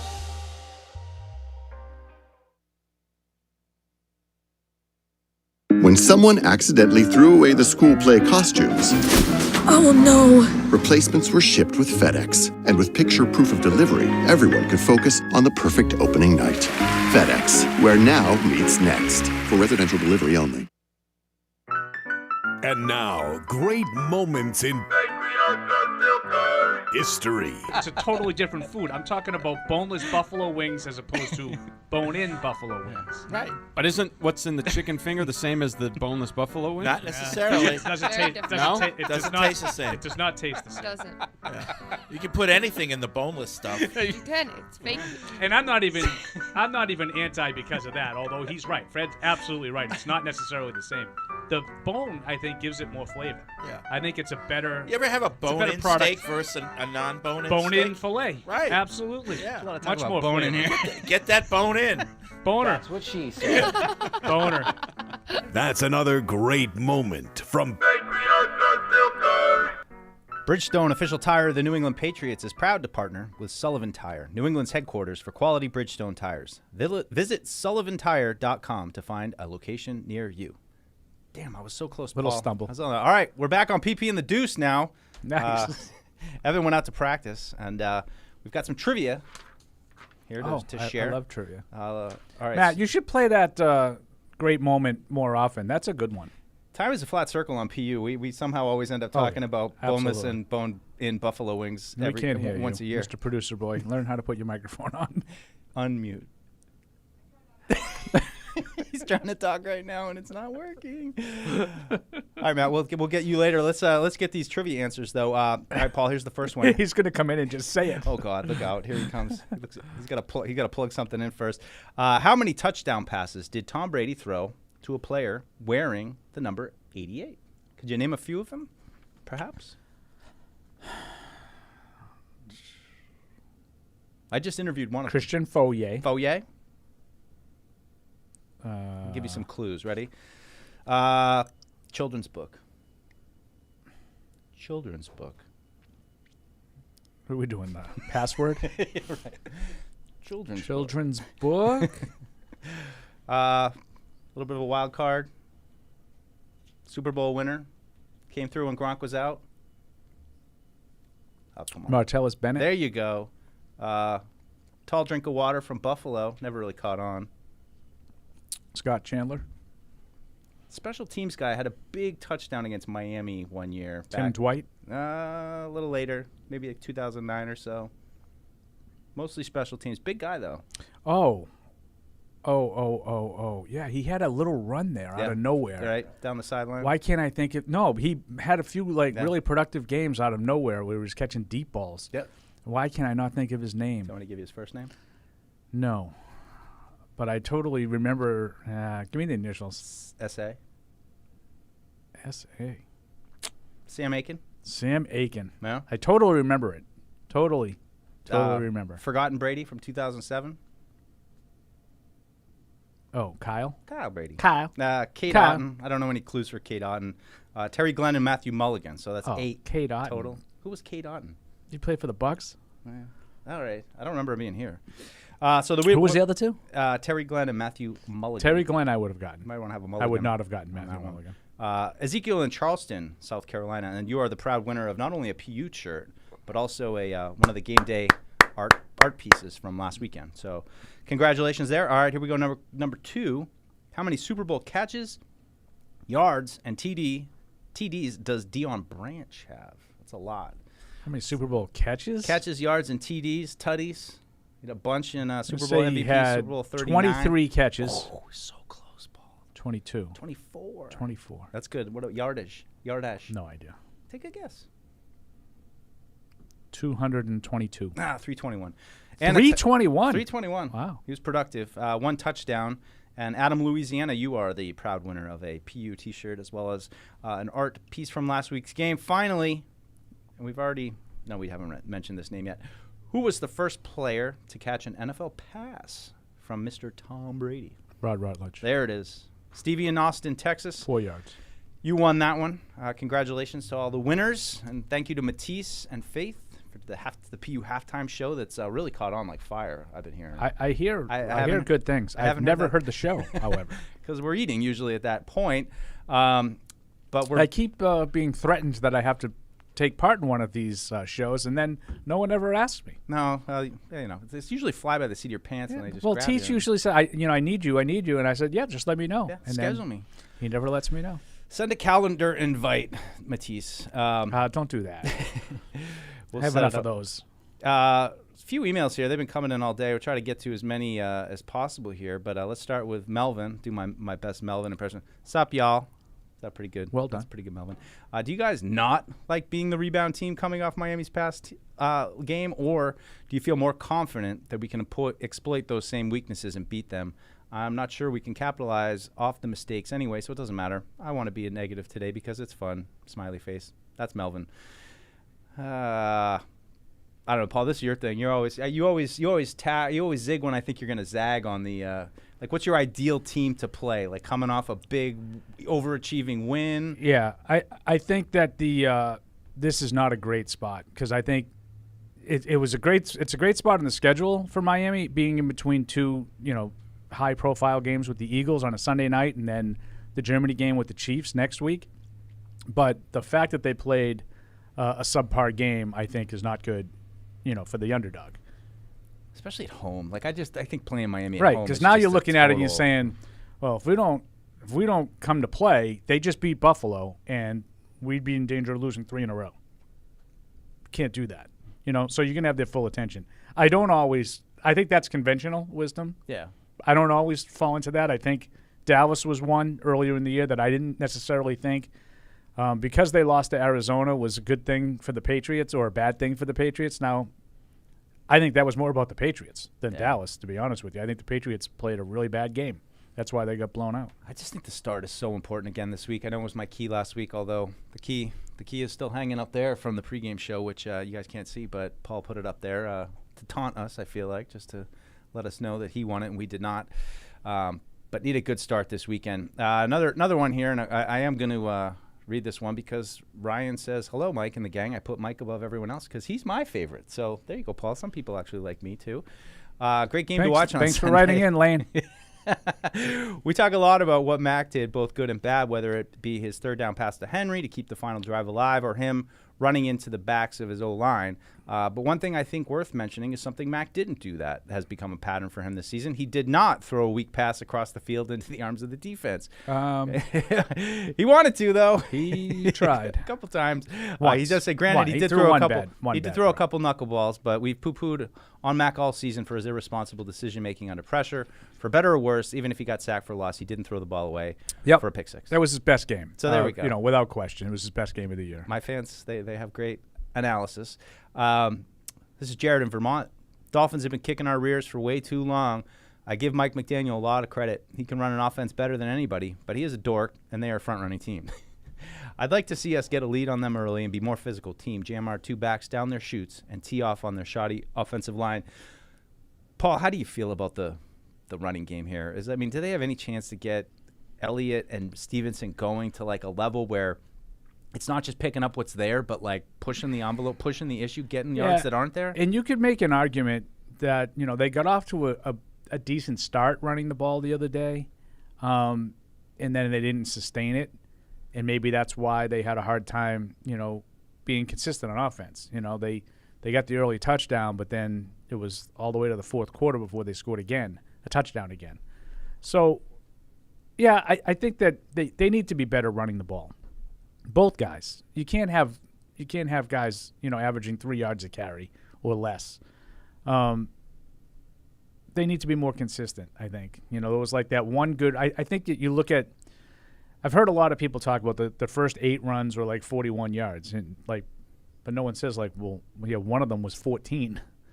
Like they had a good run early, and then they had a bunch of, shorter runs. Now, what I liked from the running game, and which I think they were able to get short yardage when they did it. They were able to convert twice on the goal line. Yeah. For touchdowns. So that's the stuff that I think they need to continue to do. I don't expect them to line up and run their way to 220 yards against Miami unless it turns into a blowout and they end up running the ball 45 times, and they're able to play with the lead and run the clock out in the second half. Yeah. Another one from Ron and Conway. Good afternoon, everyone. It's weird to see Deuce in Fred's seat. His empty seat makes me nervous, almost like when Belichick wears the red hoodie. So after the Miracle Buffalo win and how badly they toasted Miami, is it possible that the coaches have focused more heavily on the game tape from the Buffalo game and maybe the Eagles game from the other night? Just one last question for Evan. Evan's not here, so we're going to skip that one. I don't know. I mean, I think they take everything in. I don't think that there's really a specific focus on games. I mean, I think you have to see how everything kind of went and how everything unfolded. Like, and to your point of game context and all those things. I looked at that, at the Chargers game where it's, you get like something in your head of like, oh, well, whenever they get a lead or whenever they fall behind, they struggle. No, they don't. They've been behind. They were, behind Carolina and they came back and, had no problem. They went toe to toe with San Diego back and forth and back and forth. They've won a lot of those games. So it's hard. I think you have to take everything in and then figure out just how to get my team to play best, not, let's try to recreate what another team did with our guys. It seems really hard to do. Yeah, I would agree with you. I think that that's why it's so hard to be overly reliant on all the numbers and everything. That's why I sort of push back. I just think they're a small sample. Listen, if they can get the lead every game, I love their chances, from playing from in front. And that way you can do offense any way you want to do it. You can run, you can throw, you can do what they did on Sunday. And I want to say it was like 2/3, 1/3 passing on first down. Because you're doing it when you want to instead of when you have to. Yeah. And they don't know what you're doing either. You have, you have a less element of predictability. Couple questions here in the mailbox about Tyquan Thornton. Jack in Ann Arbor, wants to conclude how long do we have to wait before we conclude he's a bust? We heard Evan say earlier he thinks he's a little bit on the outs, maybe not, running the right routes, that kind of stuff, maybe not on the same page. We've seen some of it. It looked like Mac was upset with him. That's why I said it. I don't watch the All-22. I thought Mac frustration. Mac looked like gave him like one of the it looked like he was looking at him on one of those early plays, and he only played 3 plays. So I'm just using sort of circumstantial evidence. Yeah, I mean we've had little glimpses of him. They're like catches, like individual catches. I would not really in games. Not in games. I mean in practices.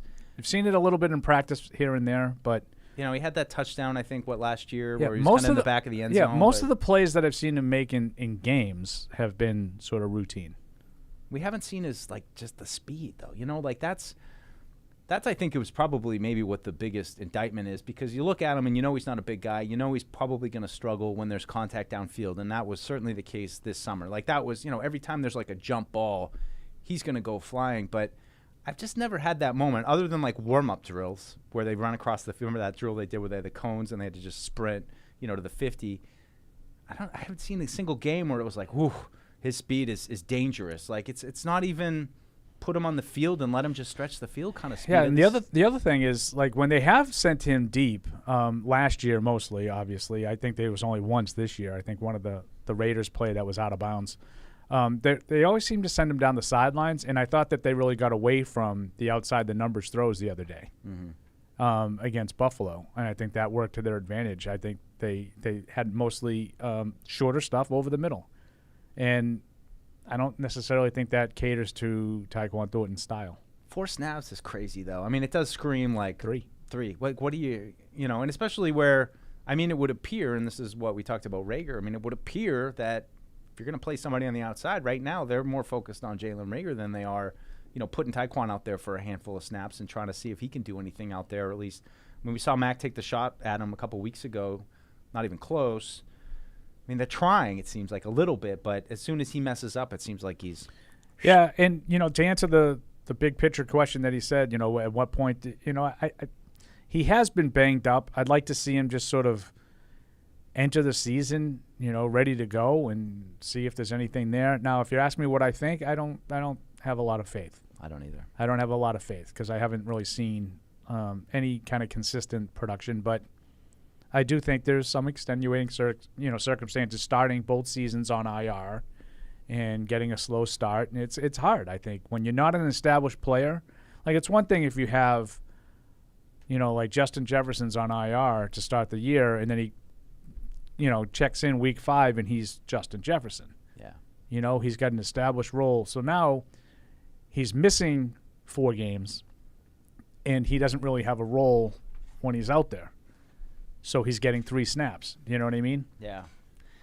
And I'm not trying to give him excuses. I'm just saying it's hard to get some they might be an momentum excuse. going, and yeah, and I mean, and he's had that throughout, but it's just such an interesting thing with having watched Harry, who, granted, Harry walking up the stairs out to practice always looked like, this guy looks like an Adonis. I mean, this is what you want a big NFL receiver to look like, and Thornton just never impressive physically, and you're willing to forgive him that if he's fast, but I just think the physicality is hard for him, and you've seen it 2 years in a row where he's starting on IR, because he's having contact. I mean, I guess the injury in Buffalo, or in Green Bay, wasn't contact, it was laying out, but again, it's just upper body bone injuries that he can't seem to avoid at this point. Another question here from Brandon writing in. I think this is another interesting player. We haven't really talked about him a lot. Hey guys, I want to get your thoughts on Duggar. I live 15 minutes away from where he played in college. Anyways, he was one of my favorite players coming into the season. I had really high hopes for him. Why do you think he's been bad lately? Is he being asked to do something other than what he has done in the past couple of years? Or do you think having Devin in the back last year helped Duggar ball hawk, and as Pepper took Duggar's role this year? I mean, I think McCourty has something to do with it for sure. The freedom it allowed Duggar. Yeah, I do think that. I don't think he played bad. I don't think he played a great game on Sunday. I think he had a couple of high-profile misses for some reason. Yep. When other guys miss tackles, they're not necessarily credited for some reason. I don't know. I don't think he's been bad. I just don't think he's made as many plays, and I agree with you, Mike. I think it's probably due to McCourty, not because McCourty set him up to make plays, but he's filling that McCourty role more often. Yeah. And I think as Evan said, they're playing more deep. I mean, he's playing more deep. He's not going to make as many plays back there. He's never been the rangiest kind of guy in space anyway. That's not his game. They have very little depth. They haven't played a lot of just like, we're just going to line up and man up and do that. And I know that they've played man coverage, but I'm talking about like we're going to take Christian Gonzalez and he's going to follow the other team's number 1 receiver. I don't think they've done that a whole lot, even when Gonzalez was healthy. So I do think that part of the trickle down for that is you're bracketing a lot of guys, and I think that's where he's been. Now, that doesn't mean he's played great, because I don't think he's been as good as he has in the past. No, he just hasn't. I mean, you usually could count him for some impact plays, and that's, I think, what's been missing. But all right, let's jump over to the phones here real quick. Spee, we hear you've been cheating on us. What's going on, buddy? No, I just wasn't used to a win, and I didn't know who you were calling. You couldn't wait till Tuesday. No, I had to call somebody. I got questions. I was just kind of a little thrown for a loop there, so I had to give my sloppy seconds to Andy and Fitzy. But hey, this is the new A team here, you guys. So, DP in the deuce, baby. We're rolling. That's right. That's right. This is a good. I had a nonsense question. It's nonsense because of Bill's new contract, so like it's a moot point. But I'm still kind of curious in your thoughts on it. Like, if you had to choose next year, having either Bill come back in his current capacity as coach and GM, or having Mac as your starting quarterback, you had to choose one or the other. Which one would it have been? Bill. Yeah, I think Bill. The issue with that is that then you are accepting that he's going to be continuing to structure your team with whatever his broad MO has been. Yep. Don't you think? Yeah, it's not a great option. No. I agree, but Bill's at least done it. Yeah, I feel better about Bill Belichick's ability than I do Mac Jones's. Yeah. What do you think? Evan would have said to that? Don't you think Evan? I think Yeah. my guess was that Mac. Evan was going to say. I think Evan want would you say to bring Mac. Mac back with get me a young. Yeah. You know. Okay. Yeah. I think that is what Evan would say We'll find out in a second here when he comes back, but when he returns from practice. Don't sing it. That's the only stupid thing I have for So you. you got Thank you don't very sure? much. Yeah, I don't want you to keep anything in the barrel there. Okay, I got I don't want you to feel unfulfilled in any way in this relationship. I'm going to Paris, and so I'll be there starting this Monday. So if there's anybody in Paris who wants to go out and get wine or beer or do whatever you do there, I'll be in the second arrondissement. All right, Speed Man. Safe travels and avoid those other shows. Thanks, buddy. All right. And, Avoid those other shows.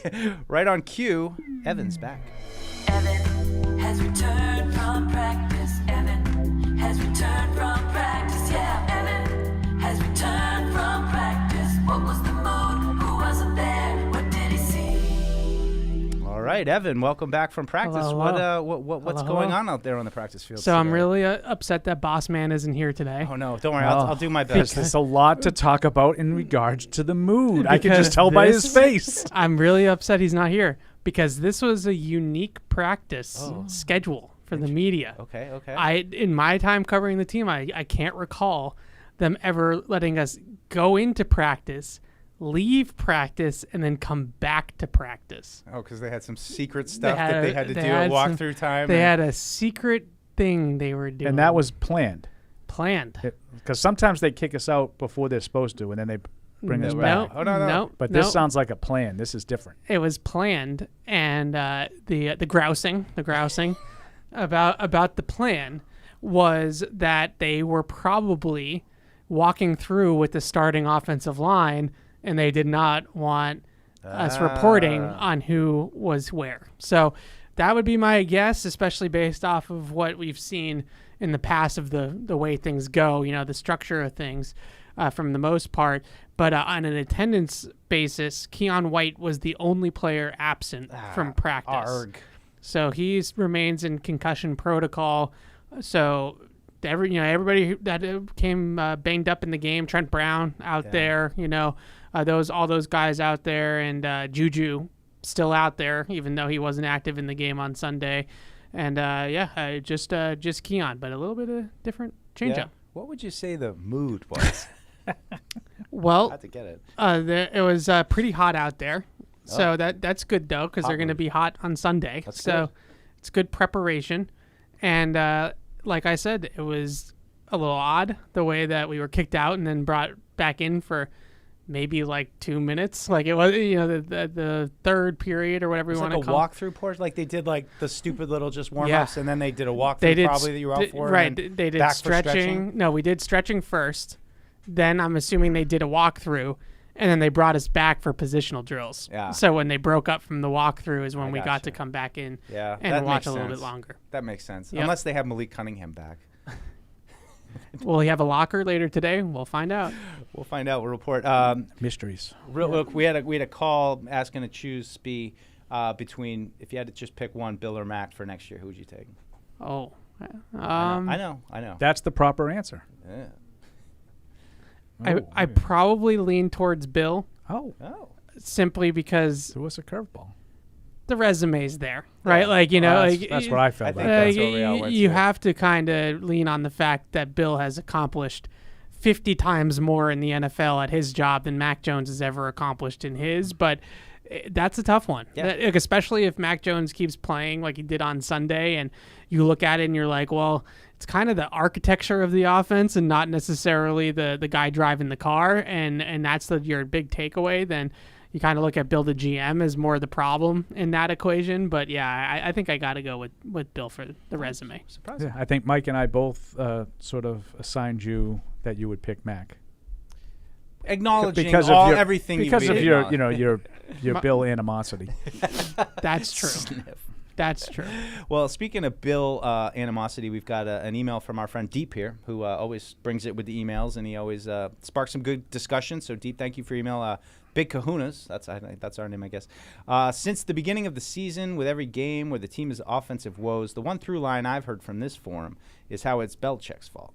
He did not construct the right roster. He has not supported Mac. He intentionally shortchanged the offensive line. The game has passed him by. True. And he just isn't a good offensive mind.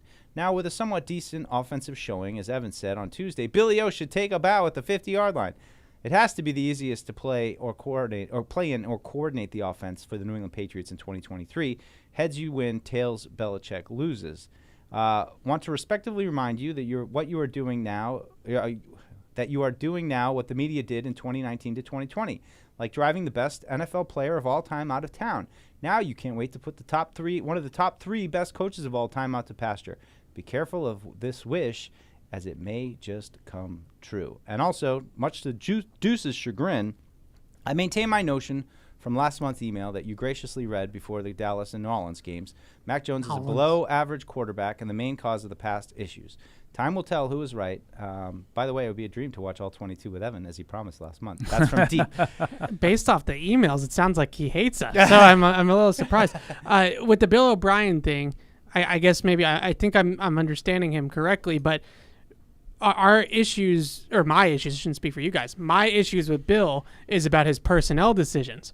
So giving Bill O'Brien credit for turning water into wine is me telling you that Bill O'Brien did his job well and made this S sandwich into like a Jersey Mike's number 7, right? Like that makes perfect sense, right? So I don't understand like how that's like, kind of way he phrased it made it sound like we were contradicting ourselves, but really what I'm telling you is that Bill O'Brien constructed that. I really feel like he created an offensive game plan that they could execute and that they could score 29 points with, and that was all him. And the offensive personnel was kind of just along for the ride for a lot of it. Now, what I would say is if that offense that they had on Sunday improves as the year goes on and gets better and better, and that's, that those miserable games of the early part of the season become a distant memory, then I would say Bill Belichick deserves more credit than we've given him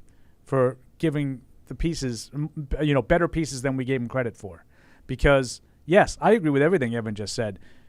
I think they're limited offensively, and Bill O'Brien, it took him 7 weeks to find some options that he could figure out how to, best move the ball. That is not easy. So I think Bill O'Brien does deserve credit over Bill Belichick on Sunday. But if it becomes that's the norm, then we look at it and say, oh, maybe Belichick said, I knew these pieces could work. And Deep has the opinion of the quarterback that I probably share. I don't necessarily blame either one of them as much as I don't think the quarterback is good enough. Yeah. Now, again, Sunday he was more than good enough. So if that becomes the norm, then I'd be willing to give Mac Jones more credit too. But even to that point, if you're saying that Mac Jones is not very good and they scored 29 points against the Bills and won the game in the last second, then again, it's Bill O'Brien. That's why Bill O'Brien gets the credit. Right. Yes. So, but if this is what they become on a regular basis, then I'm like, oh, he's better. O'Brien's doing a great job with what Belichick gave him, and Mac Jones is a better quarterback than I get. To me, it's you got to fall. Yeah, you got to fall all over each other to see who gets the credit. Yep. Everybody you get the credit. When they're 12-5, right, Paul? 12-5 is in play. Fred told me right after the Buffalo game. Let's go. 12-5 is in play. He knew. Little fun one here from Ryan. Hey guys, so besides Tom Brady, who is the Patriots player that left in free agency and broke your heart? Like a young heart or like more current? Curtis Martin would be the only one that I could have, but I think Evan answers the question. Like anybody that left here while I've been working here wouldn't have you know what I mean? Like I like all the players. There's this very small group of players over the 20-plus years that I haven't liked. So almost all of them across the board I liked, so I never like to see anybody leave. I remember having a great talk with Daniel Graham after his last game, thinking he's probably not going to be back. I really liked him. But does it break my heart? No. No. It's different. And Brady didn't break my heart. Truth. Like it just. How'd you feel about Drew? I mean, that felt inevitable probably at that point. It was a no-brainer move. Had to happen. Were you surprised he went to Buffalo? No. Were you glad you still got to see him I 2 times think a that year? Bill Belichick is smart, and you get the best deal that you can get, and that was a first-round pick. Yeah. I would say young Evan, Adam Vinatieri going to the Colts was tough. That was tough because I wasn't like quite old enough yet to really understand like the reasoning. Like, so it made no sense to me. You know, like what the greatest kicker of all time, and you're just letting him walk out the door, and it just that part of it didn't make any sense. And if I remember correctly, it was him and Johnny Damon left like very similar time frames. So that was a tough couple, especially to rivals, right? Because didn't Damon go to the Yankees and Adam went to the Colts? Yeah, that was a tough kind of 2-step there. Yeah, that's a good one. That's a good one. Any Bruins? Any Bruins that left? Not that I can think of off the top of my head. Like Joe Thornton, his time was done. You know, I don't think that one was. I was bummed on Thornton, but again, as an adult, it's different. Yeah. You know? Like your favorite player leaving. Kai from Hawaii writes in a little bit about Mac. Mac had his best career win on Sunday. Before Sunday, I was convinced Mac could not play quarterback at the pro level and that he would be, at best, a Hoyer level backup. Now I'm not so sure. From here, I think there are 3 ways the rest of Mac's season could go. He regresses completely. We look back at the Bills game as a minor blip, and we're certain at the end of the season that he's not the future. 2, he continues playing at the level we saw Sunday. He keeps playing with confidence and is no longer stymied by the 30-point barrier. We're certain at the end of the season that he is the future. 3rd, he has some good games and some bad games. He's able to play from ahead and beat up on bad teams, but struggles to come back from a deficit and doesn't show the ability to put the team on his back. His future remains uncertain. Obviously, I think 3 is most likely. So questions, do you all agree that 3 is most likely? And how many more games like Sunday would you need to see to feel confident that we got a guy? I think 3 is the most likely. Yeah. 3 more more wins? No. No. 3. Number 3 is in. When hosts aren't listening. He's going to kind of continue to be up and down. And, what Mac is like was Sunday. We're going to look back at Sunday as a blip, and he's more of just sort of Yeah. Or was Sunday the launching point? He's going to be great, and or 3 probably a little up and down. And so I would say that they don't have. Whether he's capable of it or not, I don't think as an offense they have the ability to be great every single week. Like just the whole thing, I don't think. But I would like to think that at the very least he won't be losing you games like he did against Dallas and New Orleans, where he's turning the ball over like crazy and things like that. So if you tell me over the course of the next, 9 games that they have left, 10 games that they have left, if he's like just a game manager in 7 of them, and maybe he's like better than that in a couple, then I still think that could be good enough. Yeah. But, it just is a matter of how it looks, from an optic standpoint. All right, let's grab another one here. Bill, it's always aggressive when somebody just like forwards you an email they already sent because like you missed it or you didn't read it and they forward it to you. I'm sorry. You strenuously object. I get it. But Bill in Vista, California says, if the team beats Miami, we're 3-5, 2-1 in the division. Would you say the chances of us being buyers are more likely? Do you think there's any chance that there's anything going to happen in the next they'd be 3-1 in the division, by the way. 3-1 in the division. If they beat Miami. Miami, Buffalo, and the Jets. They beat all 3. I'm not overly worried about the division record because I don't really think they're going to be in the race for the division, but could help you beat out one of the division teams for a wild card. Yeah. There you go. If you can get within 3 games. He's starting to believe. He's starting to believe a little bit. You're getting him around. Can I just a quick soapbox moment about the trade deadline? Please. The floor is yours. This isn't baseball. Like the buyers and sellers thing, like in the NFL. Yes, they are starting to trade more in the NFL. That's 100% a fact. There is more trades going on now than there were 10 years ago in the NFL. We are still not at the point yet, I don't think, and we'll see. Maybe on Halloween there's 15 trades and it's craziness, but we're still not at the point yet, I don't think, where it's like other sports like baseball and basketball where the trade deadline is this like monumental trade day where all these guys are being moved and big names are being moved. Like it hasn't worked out that way. The big trades really have happened in the offseason, if they happen at all, right? Like guys like Tyreek Hill, AJ Brown, Jalen Ramsey, like those guys get traded in the offseason. They don't get traded midway through the year most of the time. So I feel like this is not like to the emailer. This is just in general because I hear it on all these everywhere that buyers or sellers. Like that. In what world is that how the NFL trade deadline works? Like, because most of the time nothing happens. Or if it's something, it's like little trades here and there of back end of the roster guys. I love trades in hockey. It's a totally different thing. Like as you're coming down the stretch and you need somebody, and then you just kind of get this hired gun that's probably only going to be there for the cup run. But it's just like it's kind of happens so often that you almost expect it. It's like, when someone comes into a football team now, you're like, well, we got to teach them the offense. We got to. The Bruins moves last year. Yeah, great. Those are great deadline moves. It's fun and it's work, part of it. It's not like in hindsight they weren't so great. Well, I think they were great moves just because they got knocked out in the first round. Doesn't mean it was because of Orlov. It also put them in cap jail. So, but this is not Bruins Unfiltered. They're 5-0. But I would just say like the main difference to me, and you guys have touched on it, it's like football's different. Like you need time. You can't you can't say that football is this super complicated sport that's so reliant on game planning and everything, and then just say you can just plop a guy in and nothing is affected. At some positions you can do that, sure, but for a lot of them, it's system reliant. You need to figure out if the guy can perform in your system.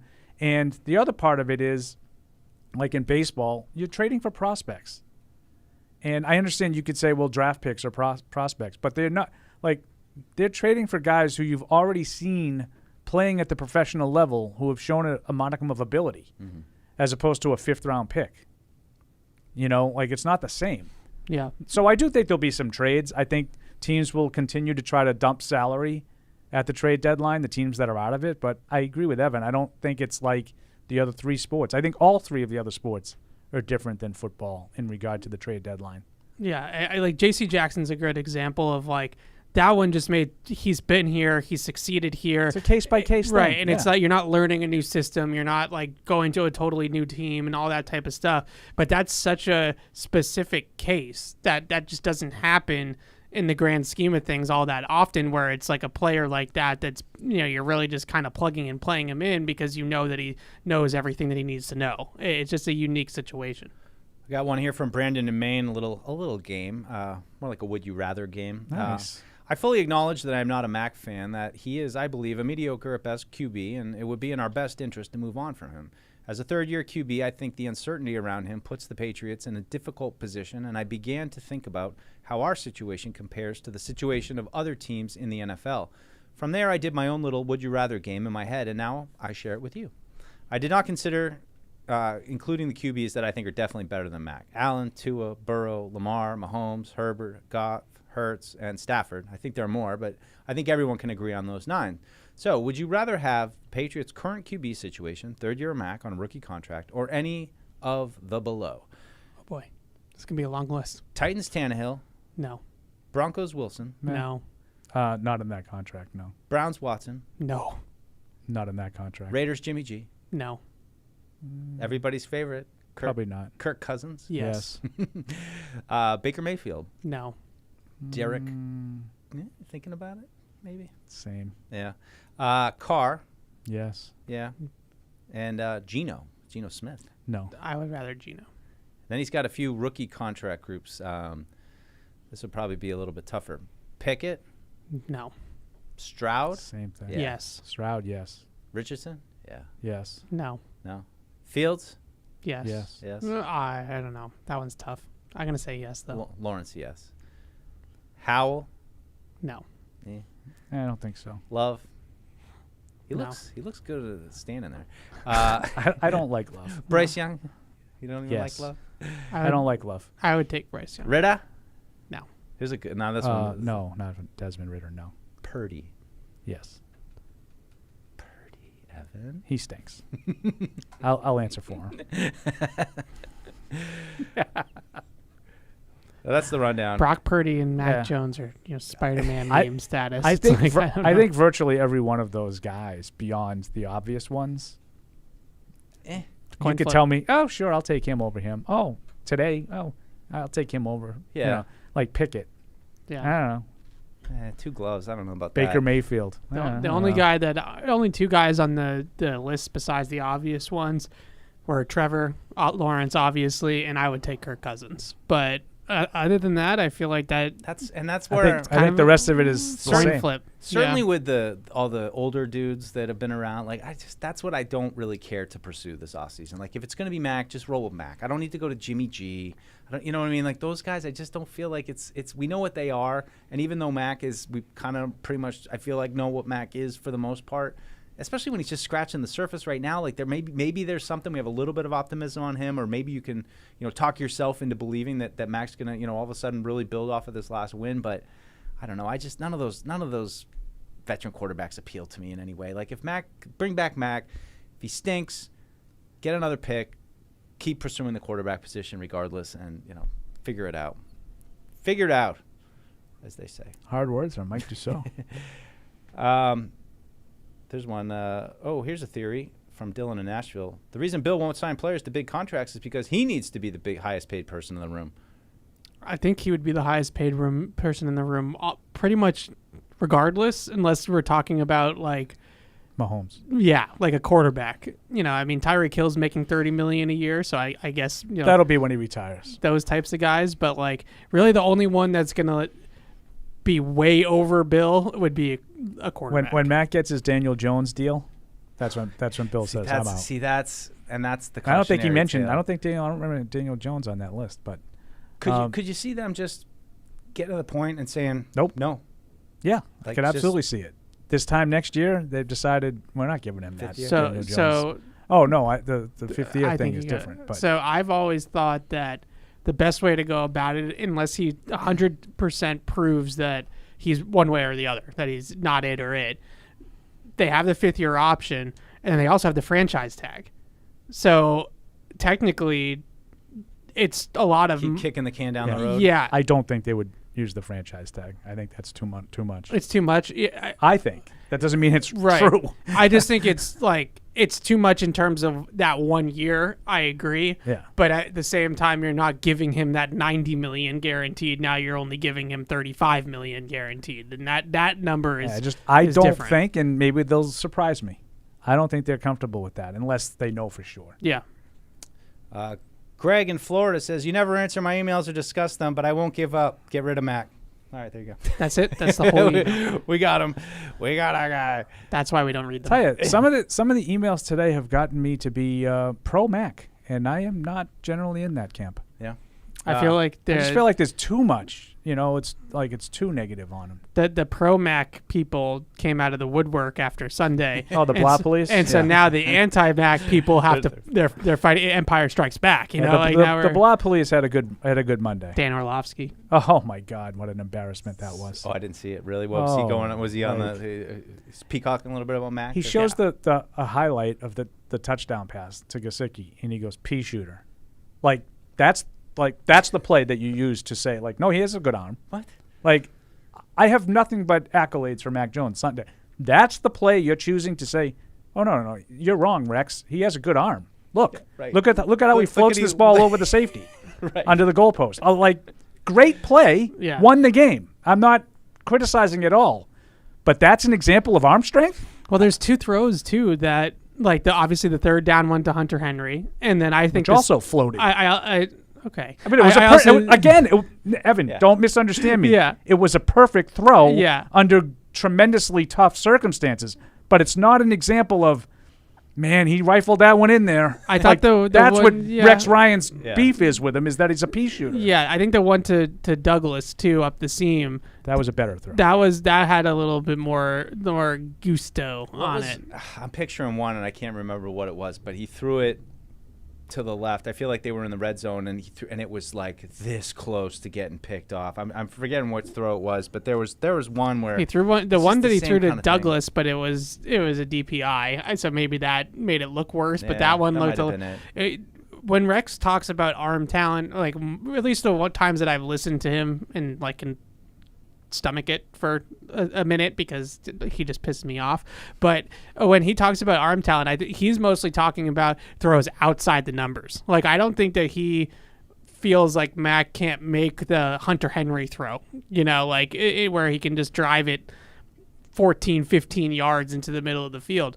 I think Rex is more talking about, like, can he throw a deep out from the far hash, like, without a perfect pocket and all, everything around him. And I can't disagree with him on that. Like, he doesn't necessarily have that kind of arm talent. And I also, Rex also talks about, like, off platform, which we all know is very valid. But in terms of, like, throwing it into the middle of the field, as long as it's, he's not under a ton of pressure, I think that he has enough to make those types of throws.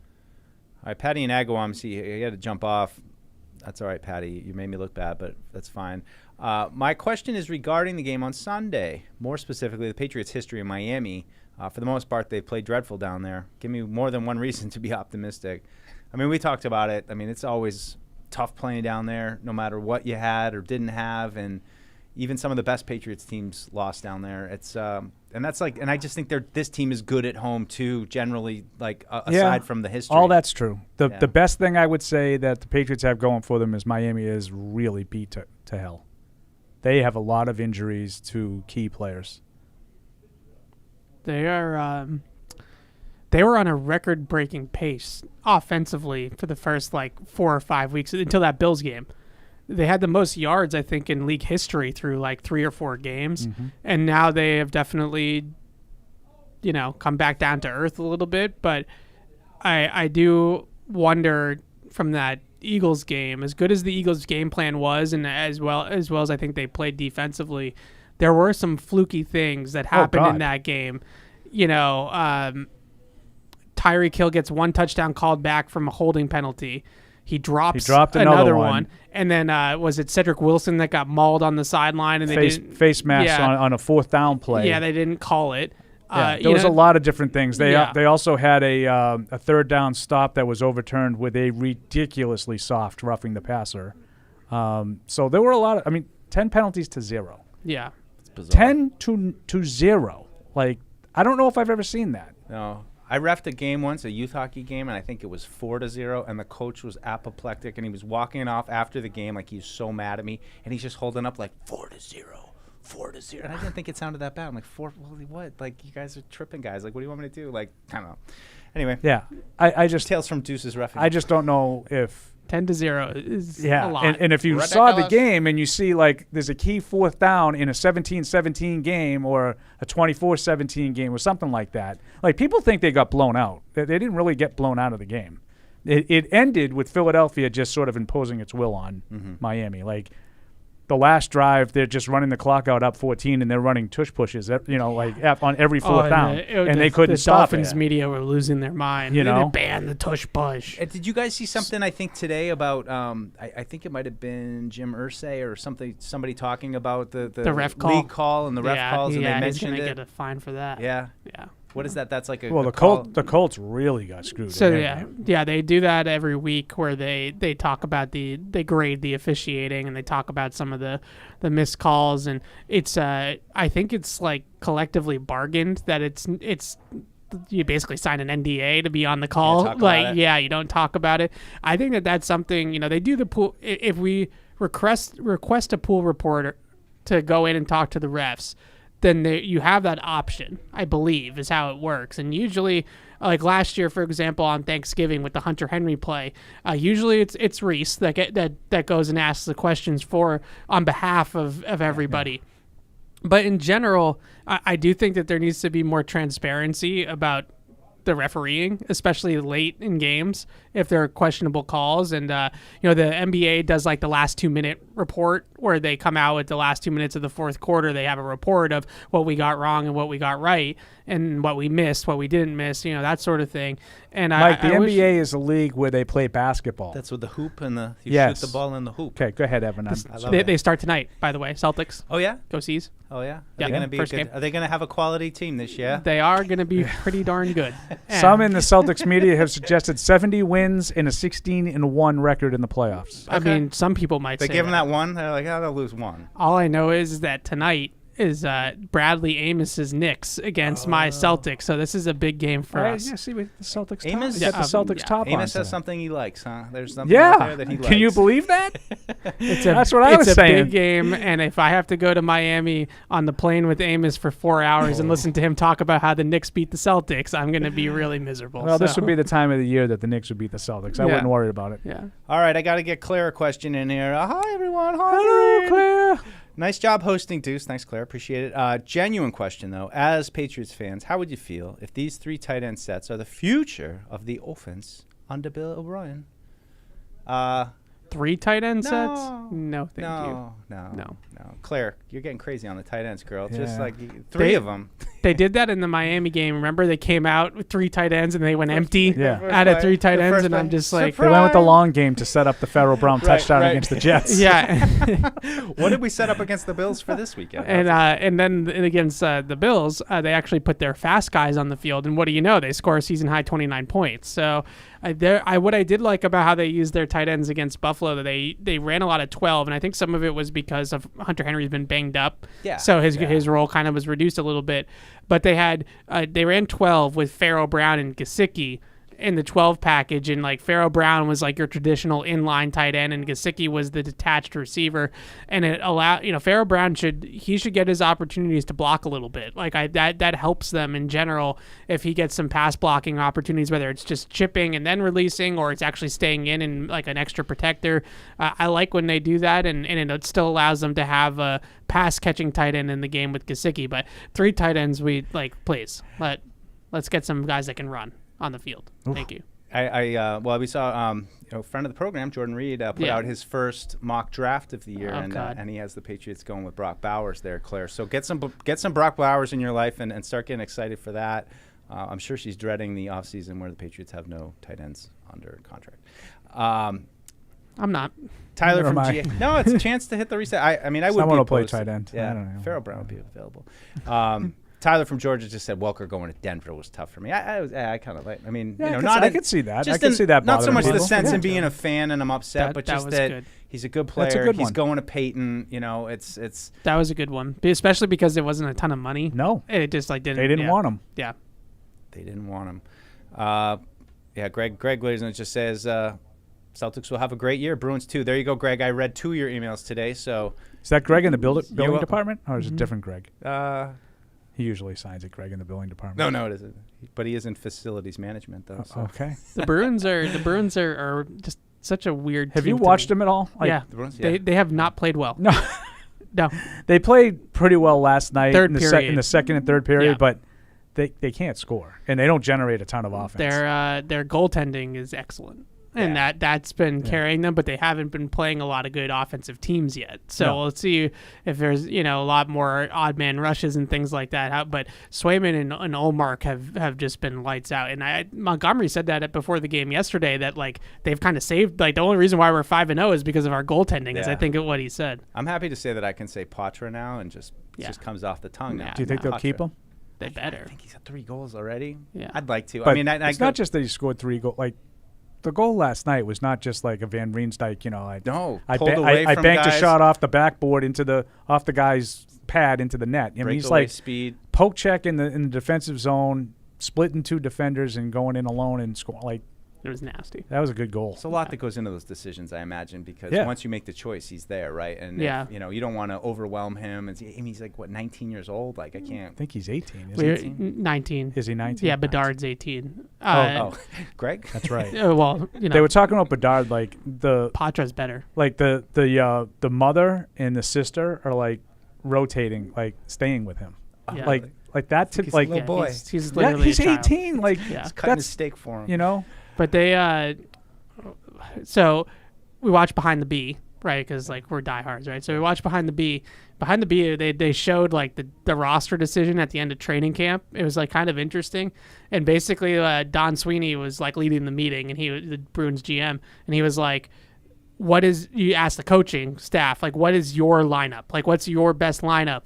And they just gave him the 20 skaters that they wanted on the lineup. And he was like, all right. And then he just figures out how to make it work with all the other, cap and this and that. And I just wonder with the Patriots, it's the same guy, right? So does he just look in the mirror and is like, well, this is my best lineup, but this and this could happen. Like it was interesting to see the behind the scenes. All right, we're gonna close it out with one random question. I like this one from Stevie. Random question, but is Murray Matt a Patriots fan? Does he even like football? Does he talk Patriots football with the cast outside of the show? No. Don't. I just make sound good. He just talks. He talks Star Wars. That's it. Which David Andrews doesn't like, and that's my first big bone to pick with David Andrews. But all right, that's going to do it for us. What, though. do you got a meeting to go to? No, Why are you shortchanging Well, I the got fans? a long read to do, The Paul, fans. here. I'm going to do the Toyota one. I'll do it Fred style. But, of course, stay tuned for John Rook and the Playbook up next. And hopefully Fred will be back tomorrow and off jury duty so that you don't have to listen to me. And tomorrow we got a big announcement just to say team has switched locker room around. So catch 22, 10 to 12 tomorrow. Right before PM. That's going to be a new time. So probably a permanent switch. So 10 to 12 Thursdays for catch 22. And lastly, here comes your Toyota read. Hey, Patriots fans, if you want to see Toyota's best offers, including those not seen on TV, go to buyatoyota.com. It's Toyota's official website for deals from the official vehicle of the New England Patriots. Toyota, let's go places. Thank you for downloading this podcast. Subscribe on Apple, Google Play, and everywhere else you listen. Like the show? Please rate and review us. Listener comments and ratings help keep us high in the podcast rankings so new listeners can find us. Be sure to check Patriots.com for more news and more podcasts. The world's original